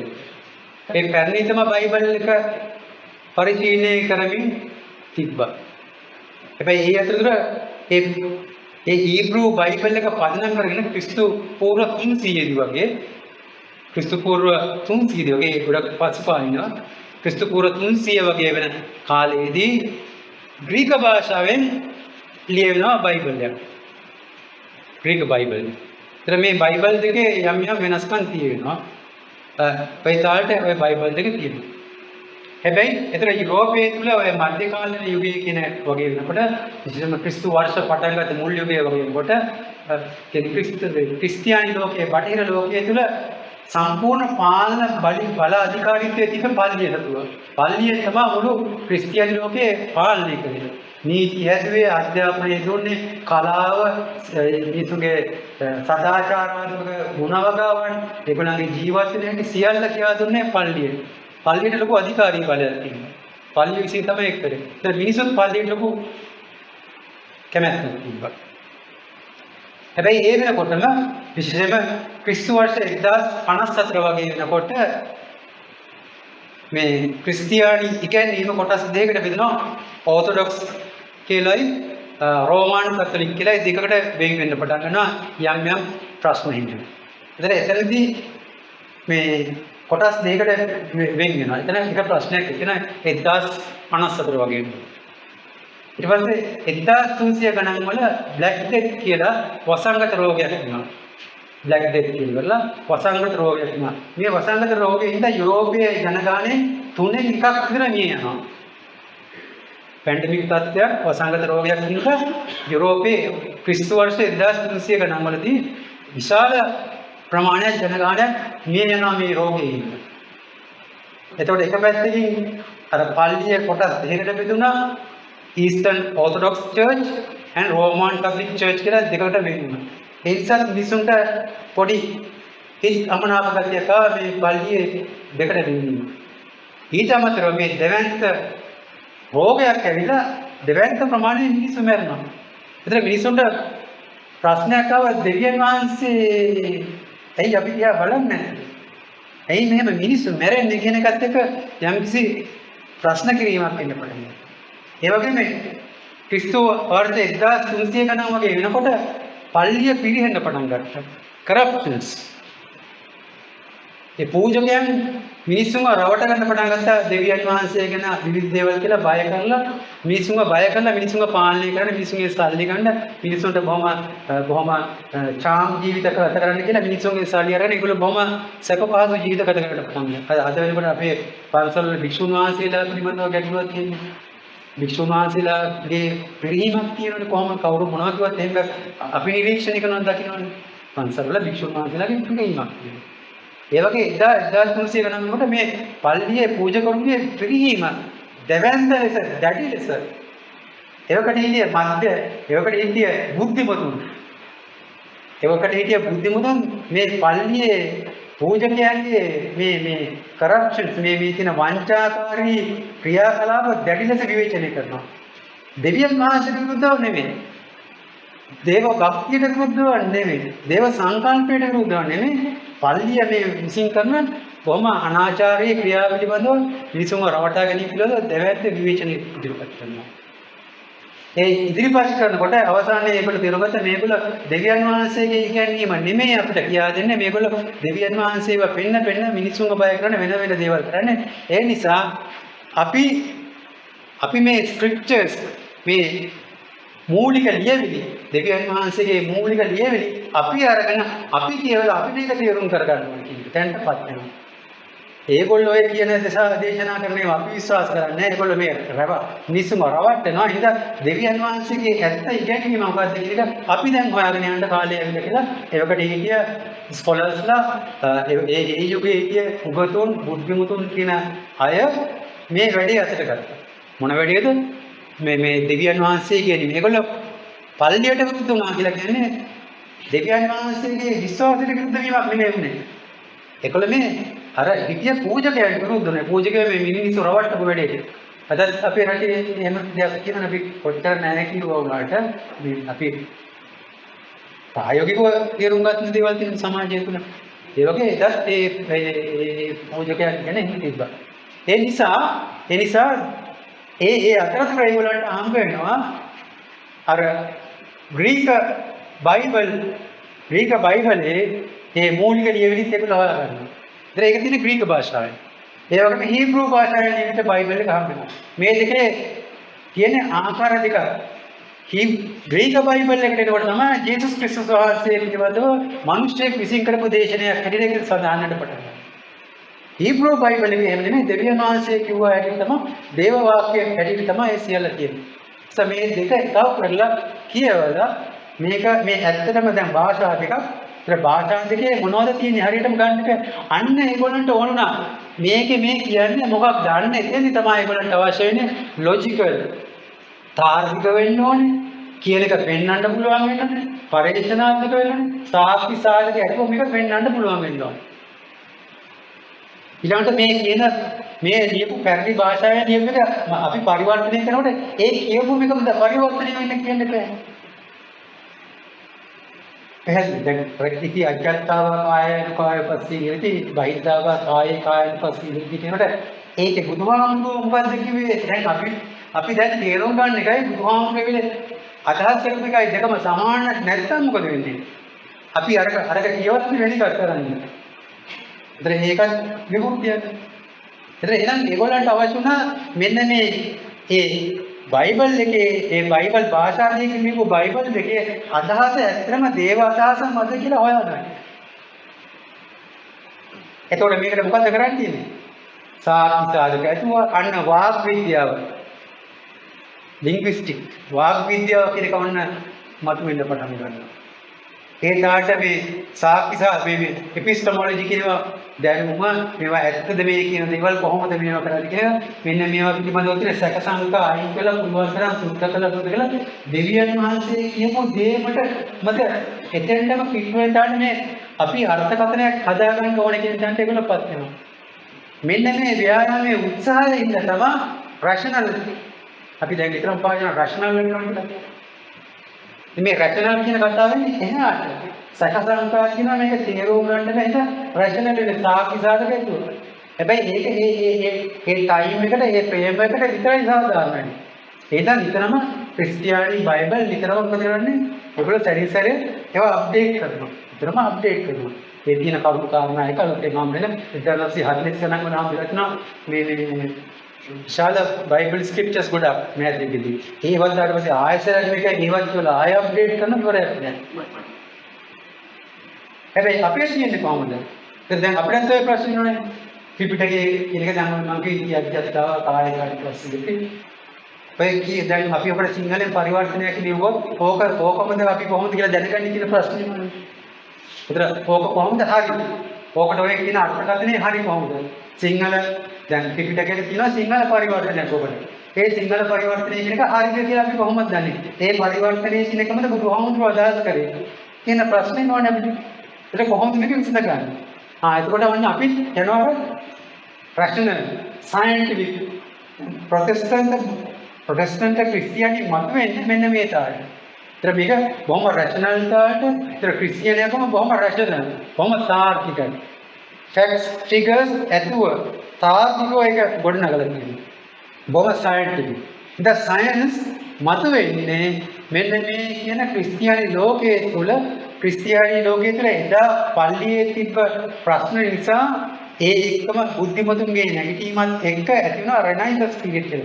මේ දැනුත් අපිට රෙනයිසන්ස් කියලා කියන්නේ නේ පුනරුද්දීපයක් කියලා කියන්නේ මේ පෞගේ ආඩෝ කොම්බීමත් පුනරුද්දේ කියන්නේ නේ. එදා තිබ්බ පුනරුද්දේ කියලා. එදා පුනරුද්දේ වාටපත් උනේ මෙන්න මේ බුද්ධිමතුන් එකව වෙලා මෙන්න මේකට සාක්ෂි සාධක ඇතුව තාර්කිකව මෙන්න මේ හරියට මෙන්න මේ බයිබල් එක නිර්මාණය කරන්න යන ප්‍රතිඵලයකට ඒගොල්ලෝ අර්ථකථනය කරලා ඔබතුන් බුද්ධිමතුන් විසින් බයිබල් එකක් කියනවා. අන්න ඒකට තමයි කියන්නේ ප්‍රොටෙස්ටන්ට් ක්‍රිස්තියානිටි කියලා එකක් එන්නේ. ඒකයි ප්‍රොටෙස්ටන්ට් ක්‍රිස්තියානිසම් වෙන්නේ එහෙමයි. එතකොට ඒක බටහිර ලෝකයට හරි ඒ තින්කින් මේකේ ප්‍රතිඵලයකට දෙවියන් වහන්සේ පිළිබඳව තියෙන විශ්වාසය නැතිව නොවන තාලට දෙවියන් වහන්සේ මේ නිර්මාණය කරපු ලෝකයේ තුල දෙවියන් වහන්සේ මනුෂ්‍යයා නිර්මාණය කරේ දෙවියන් වහන්සේට සමාන වෙන තාලට කියලා තමයි බයිබල් එකේ කියන්නේ. දෙවියන් වහන්සේ මනුෂ්‍යයා නිර්මාණය කරේ දෙවියන් වහන්සේට සමාන වෙන. නිසා මේ මනුෂ්‍යයා කියන්නේ දෙවියන් වහන්සේට සමාන වෙච්ච ඒ තාලට කල්පනා කරලා තාර්කිකව හිතන්න පුළුවන් රෂනල් බොහොම තාර්කිකව කාටත් පිළිගන්න පුළුවන් ආකාරයට කල්පනා කරන්න කරුණාකාරණ තාර්කිකව ඉදිරිපත් කරන්න පුළුවන් බොහොම නිර්මාණශීලී මොකද දෙවියන් වහන්සේ නිර්මාණය කරා පෘථිවිය. නම් දෙවියන් වහන්සේට සමාන වෙච්ච මිනිහාට එවැනි වූ නිර්මාණශීලීත්වයක් තියෙනවා දෙවියන් වහන්සේට සමාන නිසා ඒ මිනිස්යාට පුළුවන් අර දෙවියන් වහන්සේ නිර්මාණය කරා වගේ නිර්මාණශීලී ධාරිතාවයක් තියෙන බොහොම තාර්කිකව ඉන්නට පුළුවන් මිනිස්යාට තියෙනවා දෙවියන් වහන්සේ නිර්මාණය කරපු මෙන්න මේ ලෝකයේ තුල මේ ලෝකයේ මෙකැනිකල් ස්වභාවයක් තියෙනවා යාන්ත්‍රික ස්වභාවයක් තියෙනවා මේ ලෝකයේ තියෙන අනේක වූ න්‍යායයන්. ඒක දෙවියන් වහන්සේ මේක නිර්මාණය කරන්නේ නිකම්ම නිකන් නිර්මාණය නෙමෙයි. බොහොම තාර්කික නිර්මාණයක්. මේ තාර්කික නිර්මාණය තුළ විවිධ වූ න්‍යායන්, නීති, රීති, රෙගුලාසි ගොඩාක් තියෙනවා. ඒ නීතීන් කොහොමද මොනවද මේ නීති නනුව මේ යාන්ත්‍රික ලෝකේ වැඩ කරන්නේ කොහොමද කියන එක සොයාගන්න තරමට තමයි අපිට දෙවියන් වහන්සේව අවබෝධ කරගන්න පුළුවන්. නිසා අපේ එක දෙවියන් වහන්සේ අපට අසයින් කරපු දෙවියන් වහන්සේ අපිට පංගනාතු කරපු තවත් රාජකාරිය තමයි මෙන්න මේ ලෝකයේ තියෙන න්‍යායන් නීතීන් බොහොම රෂණාල්තාවට පරීක්ෂණාත්මකව පරීක්ෂණ නිරීක්ෂණ නිගමන ඔස්සේ මෙන්න මේ දෙවියන් වහන්සේ නිර්මාණය කරපු ලෝකයේ තුල දෙවියන් වහන්සේගේ බලයට ක්‍රියාත්මක කරන න්‍යායන් හොයාගන්නේ කොහොමද? ඒ සඳහා යාන්ත්‍රික ලෝකයේ තියෙන න්‍යායන් මොනවද කියන එක එලිතරව් කිරීමේ උත්සාහයකට අන්න ක්‍රිස්තියානි ලෝකයේ තුල මතුවන තවත් ධාරාවක් ඒකට කියනවා වෙස්ටර්න් සයන්ස් කියලා. ඉතින් අපි වෙස්ටර්න් සයන්ස් කියලා ඉගෙන ගන්න වෙන දෙයකින් දුවත් දෙවියන් වහන්සේ අපට දෙවියන් වහන්සේ මේ ක්‍රිස්තියානි ලෝකයට රසායනික කරපු ඩියුටිය මිනිසුන්ට කරන්නේ. දෙවියන් වහන්සේ එලිතරව් නොකරපු මේ දෙවියන් වහන්සේ නිර්මාණය කරපු ලෝකයේ පාලනය වන නීති රීති හා ඊට අදාළ අනිකුත් ඩයනමික්ස් අනිකුත් ගතිකයන් පිළිබඳ සම්බන්ධතා හොයලා ඉදිරියව කරලා ඒව සාධාරණීකරණ. ඒක සාධාරණීකරණ තරමට දෙවියන් වහන්සේ පිළිබඳව අවබෝධ කරගන්න පුළුවන්. සැබවින්ම මේ විද්‍යාවේ ඉහළට යන ඔහු තුළ සැබෑ කිතුදහම පිළිබඳව දෙවියන් වහන්සේ පිළිබඳ ඇත්ත විශ්වාසයක් තියෙනවා. ඇත්ත තේරුම් ගැනීමක් තියෙනවා. ඒ තේරුම් ගැනීම නැතුව මේක කරට කවදාකවත් වෙන්නේ නැහැ. එහෙනම් තමයි අපේ රටවලින් කවදාකවත් සයන්ටිස්ට්ලා බිහි වෙන්නේ නැහැ. අපිට ඇත්ත සයන්ටිෆික් රිසර්ච් කරන්න බැහැ. අපිට සයන්ටිෆික් රිසර්ච් කරනවා කියලා කරන්නේ වෙන දෙයක්. ඇත්ත කතාව ඒකයි. කිත්තවන ඒකයි මම කිව්වේ මම මේ දේශනේ පුරා කරන්නේ මගේ ප්‍රශ්න ඇසීමක් කියලා. මම හැම පටන් ගත්තේ. මම පටන් ගත්තේ මම දේශනේ පුරා මම කරන්නේ මගේ ප්‍රශ්න මාව ප්‍රශ්න කිරීම පිළිබඳ. මාව තමයි මේ ප්‍රශ්න කරන්නේ. සැබෑ කිතු දහමේ දෙවියන් වහන්සේ එලිදරව් කරගැනීමේ දෙවියන් වහන්සේගේ පරිවිඩේ තීරුම් ගැනීමේ උත්සාහයක් නැති කෙනෙකුට මේක ඇත්තටම ක්‍රියාත්මක වෙන්නේ නැහැ මේ දේ. ක්‍රියාත්මක වෙනවා නිකන් සර්ෆස් උඩින් පල්ලෙට. එතකොට මොනවා හරි වෙනවා. අපි දැන් බඩගිනි කියලා මොනවා හරි කෑවත් මොකද ප්‍රශ්නේ නැහැ නේ. අඬ පුළුවන්. මොනවා හරි කෑවා මොනවා හරිලා ජීගෙන වෙලා පිටිපස්සෙන් යන්නේ. පස්සේ ඕනනම් පොඩක් වමනේ මොනවා හරි වෙයි. හැබැයි ඉතින් අපිට බඩගින්නට මොනවා හරි දෙයක් අඬ පුළුවන් නෙමෙයි. ළඟපාත තියෙන ගහක් කොල කරේ කඩාගෙන පොඩ්ඩක් දැල්ලක් ගන්න නේද? අන්න ඒ වගේ දෙයක් තමයි මේ වෙන්නේ. අතේ ඇඟිලි කකුලේ ඇඟිලි කරලා කකුලේ ඇඟිලි අතේ ඇඟිලි කරනවා. හෘදේ වස්තුවේ ක්‍රියාකාරීත්වය වකුගඩුවට දීලා වකුගඩුවේ ආමාශයට දීලා ආමාශයක පිත්තාශයට දීලා පිත්තාශයක තව කොහාටද දීලා වම් කරලා මොළයක පිටිපස්සට දීලා පිටිපස්සේ මොළයට දීලා වගේ වැඩක් මේ දැන් වෙන්නේ. ඒකෝර මේක අලුත්ම දෙයක් තමයි පිටත් වෙන්නේ. නමුත් ක්‍රිස්තියානි ලෝකයට එහෙම නෙමෙයි. ක්‍රිස්තියානි ලෝකයට මේක අවශ්‍යයි. මොකද මේ මිනිස්සු මේ කියන කතාව මේ දෙවියන් වහන්සේ ලියපු කතාව හරියට අපි හොයාගන්නේ කොහොමද? මෙන්න මේ තාට බටහිර ලෝකයේ තුල සයන්ස් කියන එක බටහිර ලෝකයේ මේ ක්‍රිස්තියානි ලෝකයේ තුල සයන්ස් කියන නොලෙජ් ඩොමේන් එක ඩෙවලොප් වෙනවා. නොලෙජ් ඩොමේන් එක ඩෙවලොප් වෙනවා. ව්‍යාප්තවාදයක් බවට පත් වෙනවා. ඒකට හේතුව වෙන්නේ නැත්තේ උප්පත්ති කතාව ජෙනිසිස් වල තියෙනවා. මේ මහ පොළොව වල ආණ්ඩු කරපල්ලා කියලා තියෙනවා. මට හරියට මතක නැහැ වාක්‍ය කීතැනද තියෙන කියලා මොකද එහෙම එකක් තියෙනවා. උප්පත්ති කතාව තමයි ඉස්සෙල්ලාම තියෙන බයිබල් එකේ ජෙනසිස්. ඒක එක තැනක තියෙනවා මේ පෘථිවිය නැත්නම් මහ පොළොවේ ආණ්ඩු කරපල්ලා මොහොත ඕනම කට කතාවක් තියෙනවා. අපි දන්නේ ඇත්තටම දෙවියන් වහන්සේ හරි යේසුස් ක්‍රිස්තුස් වහන්සේ මොකක්ද කියන්නේ.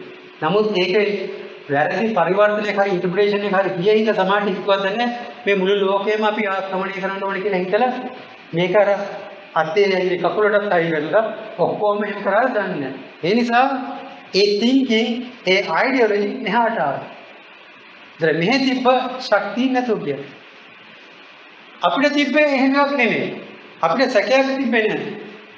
ඉති අජ්ජත්තාව කායිකායන් පස්සේ ඉති බහිද්ධාව කායිකායන් පිටි විහෙරති අජ්ජත්තාව බහිද්ධාව කායිකායන් පස්සේ ඉහෙරති. ඒතර මේක තේරුම් ගන්න අර වගේ රෂනල් උගතුන් වියතුන් එකව වෙලා වාග් විද්‍යාව අර විද්‍යාව එකව කරලා පරිවර්තනයක් ලියන්න අවශ්‍ය නැහැ. හැබැයි එහෙම ලියුවා. ලියපු ඉඳ ලංකාවේ නිර්මාණය වෙන ප්‍රොටෙස්ටන්ට් බුද්දිසම් කියන එක. ලංකාවේ දැන් තියෙන ප්‍රොටෙස්ටන්ට් බුද්දිසම් කියන එක.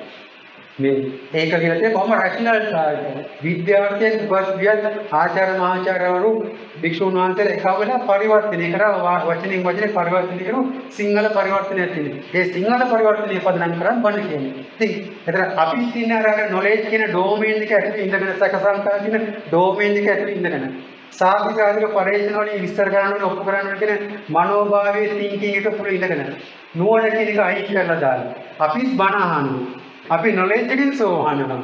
නොලෙජ් එකකින් සකදාගාමී වෙනවා. නොලෙජ් එකකින් අනාගාමී වෙනවා. නොලෙජ් එකකින් රහත් වෙනවා. එයි අපි මේ ඩොමේන් එකේ ඉන්නේ ඒ රාමුව තුළ ඉන්නේ. ඒ ෆ්‍රේම් වර්ක් එක තුළ ඉන්නේ. ඉතින් කවදාකවත් අපිට ඇත්තට සෝහන් වෙන්න බෑ. ඇත්තට සකදාගාමී වෙන්න බෑ. ඇත්තට අනාගාමී වෙන්න බෑ. ඇත්තට අරහත් ඵලයටපත් වෙන්න බෑ. අපි අර නොලෙජ් ඩොමේන් එක ඇතුළේ මේ ඔක්කොම කරන්නේ. හැබැයි ඒකට අපිට ප්‍රශ්නයක් කියනවා දැන් මොකද අපි ඉගෙනගෙන තියෙන මේ නොලෙජ් ඩොමේන් එකේ ඉන්න අපිට ප්‍රශ්නයක් තියෙනවා. එතකොට අපිට සැකයක් එනවා මේ කියන දේවල් ඇත්තද කියලා. බුදුහාමුදුරුවෝ කියලා කියනවා කල්යාණ මිත්‍ර සේවනයේ සිගත ධර්ම ශ්‍රවණේ යෝනිසෝ මනස්කර. ඒක වෙනම ඒක තේරුම් ගන්න මේ නොලෙජ් ඩොමේන් එකේ ඉන්නේ තේරෙනවා. ආවට පස්සේ කල්යාණ මිත්‍ර සේවනයේ ඒ ධර්මයේ දේශනා කරනකොට අන්න අර මෙතෙක් යටපත් වෙලා තිබ්බ ඩිවයිස් එක මෙතෙක් යටපත් වෙලා තිබ්බ අර නොලෙජ් කියන ඩොමේන් එකේ යටපත් වෙලා තිබ්බ දැනුම කියන එක ඇක්ටිව් වෙනවා. දැනුම නුවණ බවට පත් වෙනවා. නුවණ ඥාන බවට පත් වෙනවා. ඥාන ප්‍රඥාව බවට පත් වෙනවා. එතන ඒකදී අපිට තර්කය සැකය ප්‍රශ්න නැති වෙනවා.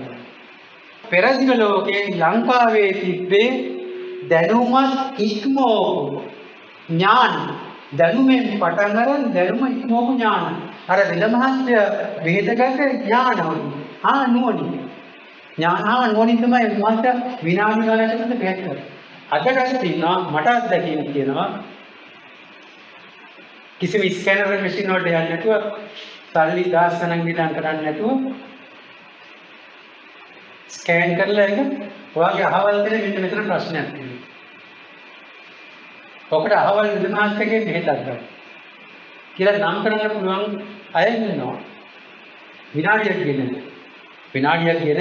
ස්කෑන් කරලා විද්‍යාඥයන්ට ගිහිල්ලා ඒ අදාළ නම් කරපු විද්‍යාඥයන්ට ගිහිල්ලා බෙහෙත් ගන්නකොට සුමානිකාමාරි ලෙඩේ සමිය. හැබැයි බටහිර කාටව කරන්න ගියා නම් ස්කෑන් කරලා අරව කරලා මේව කරලා සෑහෙන කරලා දුක් විඳලා සමාජ සර්ජරි 2 3ක් කරලා සෑහෙන ප්‍රශ්න ගන්නවට මූණ දීලා තමයි සමාජ මේ වෙන්නේ. ඒතර මම කියන්නේ මට කියන්න ඕනේ දැන් ඔය කොහොම ගොස් හරි සර් දැන් ඉතින් ඔයගේ දේවල් අපි නෑනේ අපි ඉන්නේ මේ කෝච් කියන්නේ. දැන් මම කියන්නේ එහෙම අය ඉන්නවා. එහෙම බොහෝ අය ඉන්නවා. මට හම්බ වෙලා තියෙනවා. ඒ බොහොම ඒ මට්ටමේ ඉඳලා විවිධ මට්ටම් වලින් මේ ඥාන ක්‍රියාත්මක කරන විවිධ අය ඉන්නවා. මේ සමාජයේත් ඉන්නවා. ඒගොල්ලෝ ගොඩාක් ඉගෙන ගත්ත බොහොම එහෙම අය නෙමෙයි සමාජය. විවිධ මට්ටම් වලින් ඉන්නවා. විවිධ මට්ටම් වලින් මේ වැඩ කරන්න පුළුවන් අය අදටත් ඉන්නවා. ඊටසේ විශේෂයෙන්ම දේශීය වෙදකම හෙළ වෙදකම තුල ඒවා බොරු කරන අය ඇති දැන් මොකද දැන් හැමදේම ව්‍යාපාර වෙලා තියෙන්නේ. අපේ ඔළුව ඔක්කොම පත් කරන්නේ පරිභෝජනවාදී හැම දෙයක්ම මොනවා හරි කුල ටක් ගාලා කීයක් අයවන ක්වික් කෑෂ් කියන මෙන්ටලිටි එකට අපිපත් වුණානේ. මේ පත් වෙච්ච හින්දා වෙදකමත් වාණිජ පරමාර්ථයෙන් මෙත්තා කරුණා මුදිතා උපේක්ඛා නැතුව සල්ලි කරා ගැනීමෙන් වශයෙන් වංචා කරන යටදී හැබැයි හෙව්වොත් යම් ආකාරයකට අර ශක්තියින් එක වැඩ කරන වෙද මාතෘක් නැතුව නෙවෙයි. පෙරදිග ලෝකයේ විශේෂයෙන්ම ලංකාවේ අපිට තියෙන්නේ ඥාන දැනුම නොලෙජ් නෙවෙයි.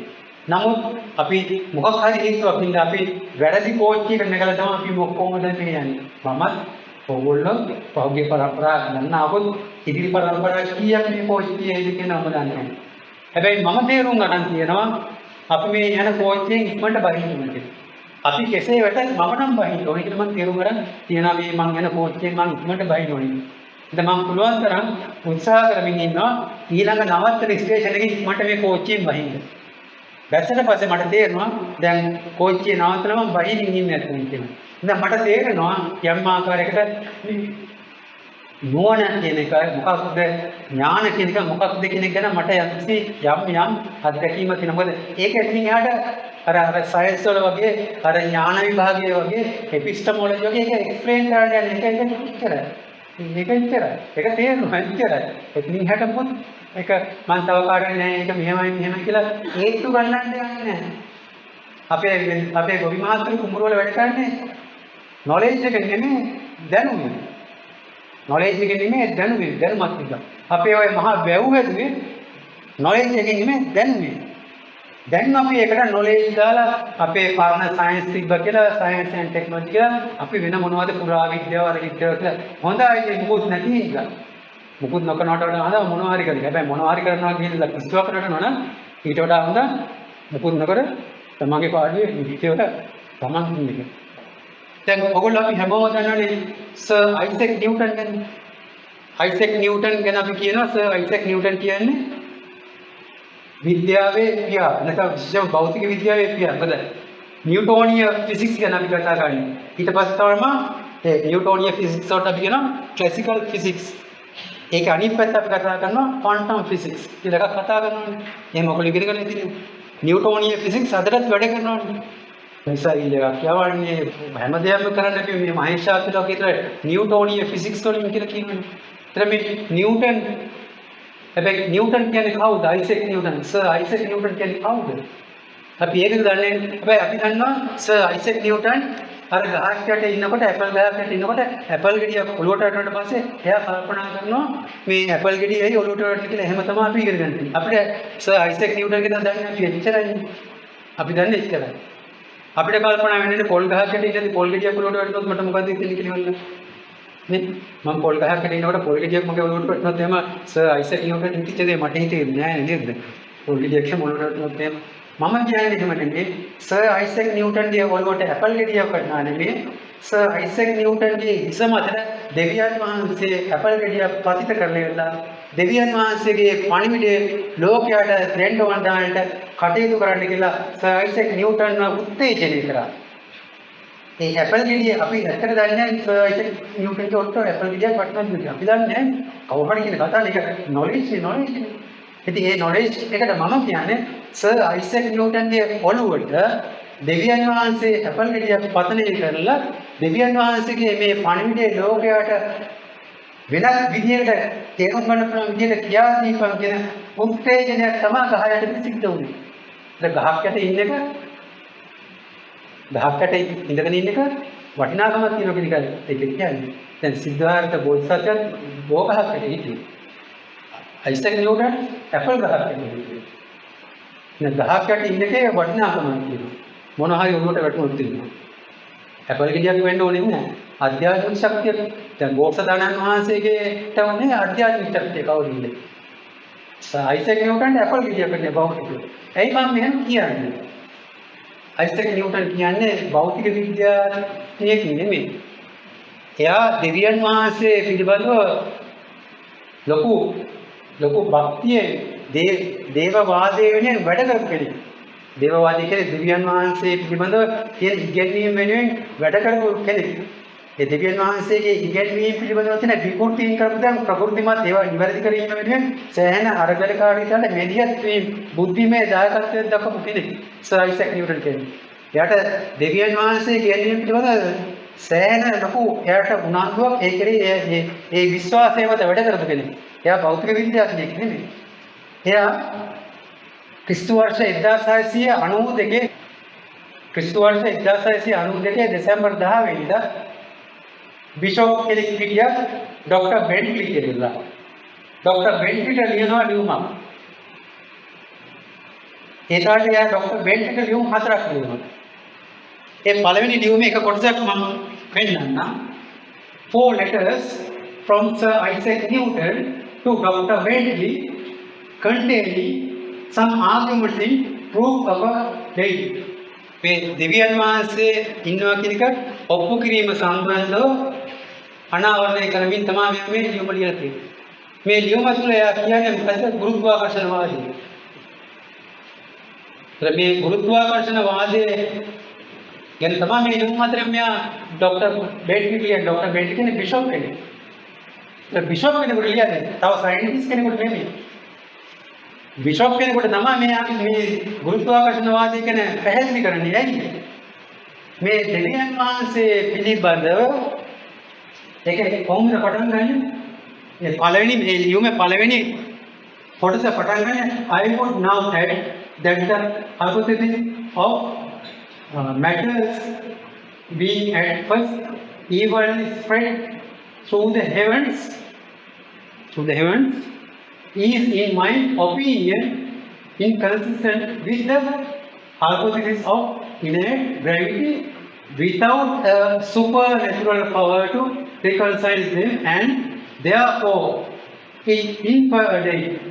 For if there be innate gravity, it is impossible now for the matters of the earth and all the planets and stars to fly up from them, and because evil is spread throughout all the heavens without a supernatural power, and certainly that which can never be hereafter without a supernatural power could never be without the same power. මෙතන මෙයා පැහැදිලි කරනවා මේ supernatural power නැත්නම් මේ කතා කරන්නේ මේ දෙවියන් වහන්සේ බාහිරින් ක්‍රියාත්මක කරන දෙවියෙක්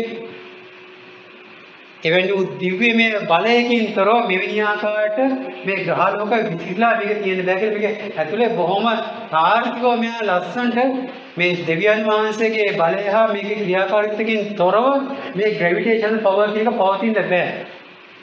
කියනවාට මේ දෙවියන් වහන්සේ නිර්මාණය කරපු නිර්මාණය තුළ දෙවියන් වහන්සේ කොහොමද ඉන්නේ කියන එක තමයි මෙයා මේ ඉදිරිපත් කරන්නේ.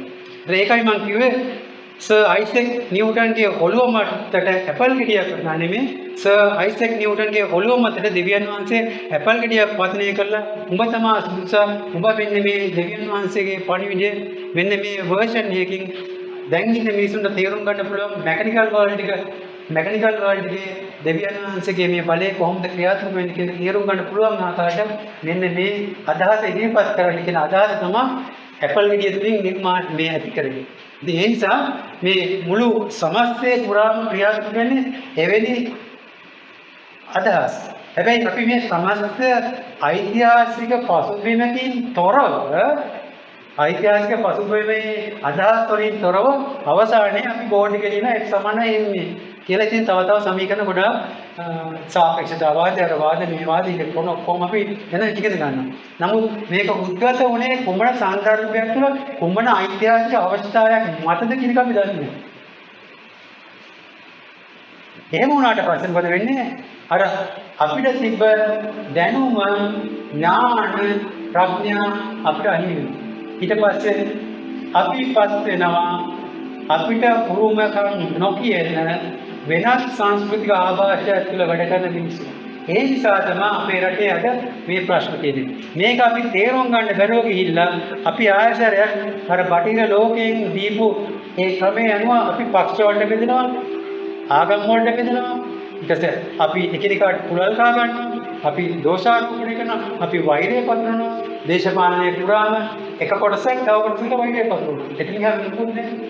කලිකර වෛරය පතුරවීමෙන් මේ දේශපාලනය තුල වෙන්නේ. හරි අපි හිතනවා මේ දේශපාලනය වෙනස් කළා රට හදන්න පුළුවන් කියලා. සැබෑ ප්‍රශ්නේ හේතුව බුදුහාමුදුරුවෝ හේතුපටිච්ච සම්භූතං හේතුබංගං රුජ්‍යති. එතන අපි හේතුව අයින් කරන්නේ නැතුව ඵලය එක්ක සටන් කරන්න පටන් ගන්නවා. අර අයින් කරනවා මේ අයින් කරනවා එක එක අයින් කරනවා එක එක ව්‍යාපෘති වෙනවනේ නියම වෙනවා. ඉතින් මොකද වෙන්නේ? එන්න ආධ්‍යාත්මික අර අපේ තියෙන ආරක්ෂක හැකියාව නැත්නම් අපේ තියෙන අර ප්‍රතිශක්තිය ආධ්‍යාත්මික ප්‍රතිශක්තිය අපේ එන්න දුර්වල වෙන්න පටන් ගන්නවා. ඊට පස්සේ තරුණ පරම්පරාව තියෙන ශක්තිය එන්න වෙනස් වෙන්න පටන් ගන්නවා. ඒතර ස්ත්‍රිය ඊළඟ මම කියන්නේ අධ්‍යාත්මිකයේ තමයි අපි ස්වභාවිකව ස්ත්‍රී හා පුරුෂයෙක් වෙන් වෙලා තියෙනවා.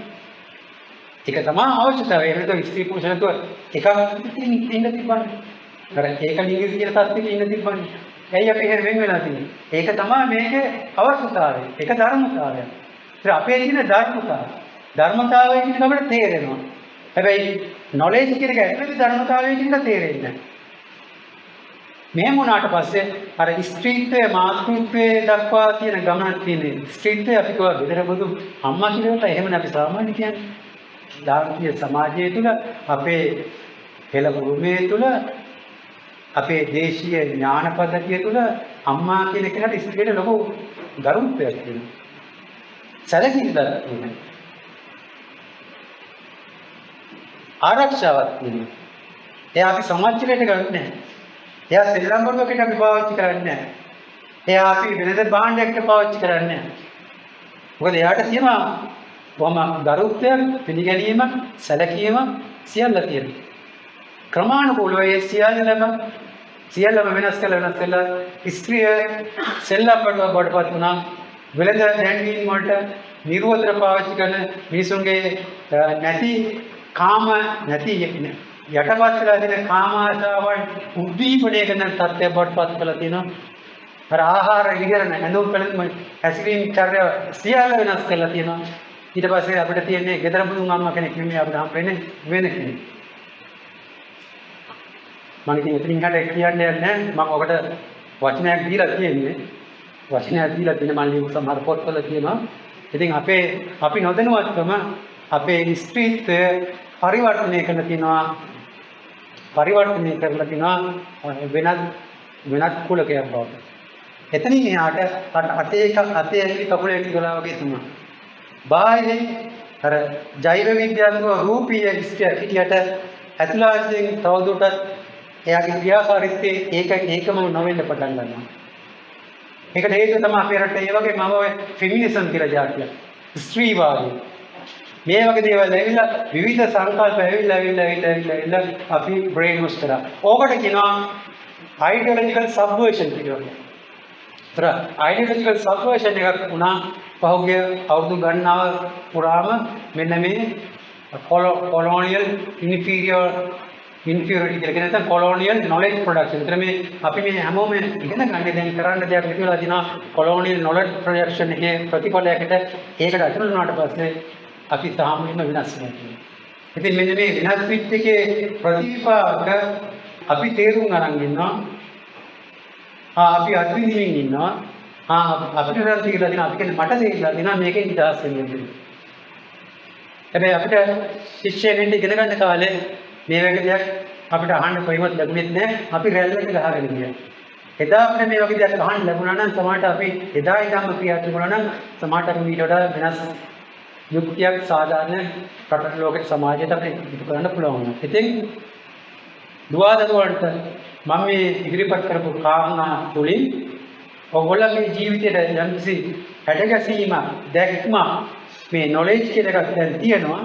දැන් කමක් නෑ අපි ඒක පරිහරණය කරනවා තේරුම් අරන් නමුත් මේ නොලෙජ් වලට එහා ගිය දැනුමක් දැක්මක් නුවණ ඥානයක් ප්‍රඥාවක් වෙන ඒකමත් උනම මිනිහෙකුට මේ කරනට වඩා විශාල වැඩ කටයුතු ටිකක් කරන්න පුළුවන්.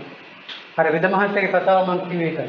අර නාඩි බලවලා ඒ වෙද මහත්තයාට කතාවක් අපේ මගේ නාඩි බලලා කියනවා ඈ කොස්ටෑව නේද කියලා. මම පුදුම නැත්තම එදා රෑ අපි ඉතින් දවස් රෑ කිරි කොස්ටෑව. මම බැලුවා වෙද මහත්තයා කොහොමද මේක ඇහුවේ කියලා. එච්චර ඒ හැකියාවක් තියෙනවා. ස්කෑන් කරේ නෑ මොකද නෑ නේද?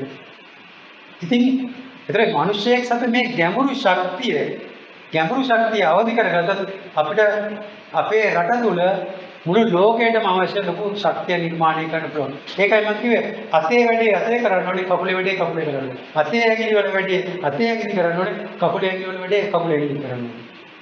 නමුත් අපි දැන් ලංකාවට සංස්කෘතික වශයෙන් මේ ඉගෙන ගන්න සංස්කෘතිය කියන ලෝකයේ සංස්කෘතිය කියන රටවල ලංකාවේ කාර්යභාරය එකක්. දැන් ලංකාවේ කාර්යභාරය කරන්නේ නැත්නම් මොකද වෙන්නේ? ලංකාවට දෙන්නේ කුණු සුද්ධ කරන්න ක්ලීනින්. අපි කුණු සුද්ධ කරන්නේ නැතුව අපි කුණු නිර්මාණය කරන එකම මේ ලෝකේ කුණු වලින් වැහෙනවා. ලෝකෙ ඉක්මනට විනාශ වෙනවා. මේ ලෝකෙට සිදුවෙන්න තියෙන දෙවැන්ත අනතුර ලංකාවට මේ මොකද කියන්නේ? ලෝකයට සිදුවෙන්න පුළුවන් දෙවැන්ත විනාශය නවත්තන්න පුළුවන් රට ලංකාව. ඒක නිකන් අර අපේ රට ගැන අපිට තියෙන ආඩම්බරේ නැත්නම් ඕනම රටක ජාතිකර ඒ රට ගැන ආඩම්බරයක් තියෙන කියලා කතාවක් නෙමෙයි මම මේ කියන්නේ. අර ලාංකීය කියලා මේ අත පිටමොළ වල කියන කතාවක් නෙමෙයි මම මේ කියන්නේ. එන්න තර ඡන්දේ ගන්න මෙහෙම අතකට මොනවද මෙහෙම එහෙ කතාවක් නෙවෙයි කියන්නේ. මේ ලෝකය පිරිසිදු කරන්න අවශ්‍ය ගැඹුරු අධ්‍යාත්මික ශක්තිය මෙත්තා කරුණා මුදිතා උපේක්ඛා සහිත මනුෂ්‍ය ගුණාංග දින. මේ මනුෂ්‍ය ගුණාංග මතු කර ගන්න ඕනේ. මතු කර යුතු රට තමයි ලංකාව. ඒතර අපි ඒක කරන්නේ නැහැ කියන්නේ මේ මුළු ලෝකෙටම අපි අසාධාරණයි. ලෝකයේ දෙවන්තාවට කුණු නිෂ්පාදනය කරනවා. ඒ කුණු පිරිසිදු කරන්න පුළුවන් එකම රට ලෝකයේ ලංකාව. අපි ඒ කටයුත්ත නොකරොත් එම ලෝකෙම දැවැන්ත විනාශයකට පත් වෙනවා. ඒ ලෝකෙේ විනාශය කියන්නේ ලංකාවේ අපිටත් ඒ විනාශයක් වෙනවා. ඒතර අපිට ඒ විනාශයෙන් ගැලවෙන්න බැහැ. අපේ යුතුයකම තමයි අපිත් ආරක්ෂා වෙලා ලෝකයත් ආරක්ෂා කරගෙන ඉන්න අපේ යුතුයකම වගේ. විතර අපි කරන්නේ යුතුයකම වගේ මිස්ට් කරන්න කියන ඒ යුතුයකම වගේ මිස්ට් කරන්න නම් ඕගොල්ලෝ මෙන්න මේ knowledge අපි පාවිච්චි කරන්නේ knowledge තේරුම් අරගෙන ඉවරලා අපි දැනුමද පාවිච්චි කරන්න කියන එකට අපි දැස් වෙනවා. එහෙනම් අපි උත්සාහ කරලා බලමු මේක යථාර්ථය කරන්න ඕගොල්ලන්ට කොච්චර පුළුවන් වේද ඕගොල්ලන්ගේ ජීවිත කාලය දෙක තේරුම් ගන්න. එහෙනම් මේ ඕගොල්ලන්ගේ අධ්‍යාපන කටයුතු සාර්ථක වෙන්න ඒ වගේම මේ රටකට ලෝකයට අවශ්‍ය වූ ලෝකයට අවශ්‍ය වෙලා තියෙන ලෝකයේ හැමතැනම යුද්ධ විය, රෝග විය, අපි දන්නේ ඊළඟ මොහොත මේ සියල්ලටම අවශ්‍ය ඥානය තියෙන, ප්‍රඥාව තියෙන පරපුරක් ශක්තිය, ධෛර්යය, වාසනාව වුණේ ඔබ සියලු දෙනාටම හේතු වේවා කියලා මම ආශිර්වාද කරනවා. මගේ මේ දේශනාව නවත්වනවා. එහෙනම් බොහොම උනන්දු වෙයි. අසාධි සියලු දෙනාටම ස්තුති වෙනවා. බොහොම ස්තුතියි.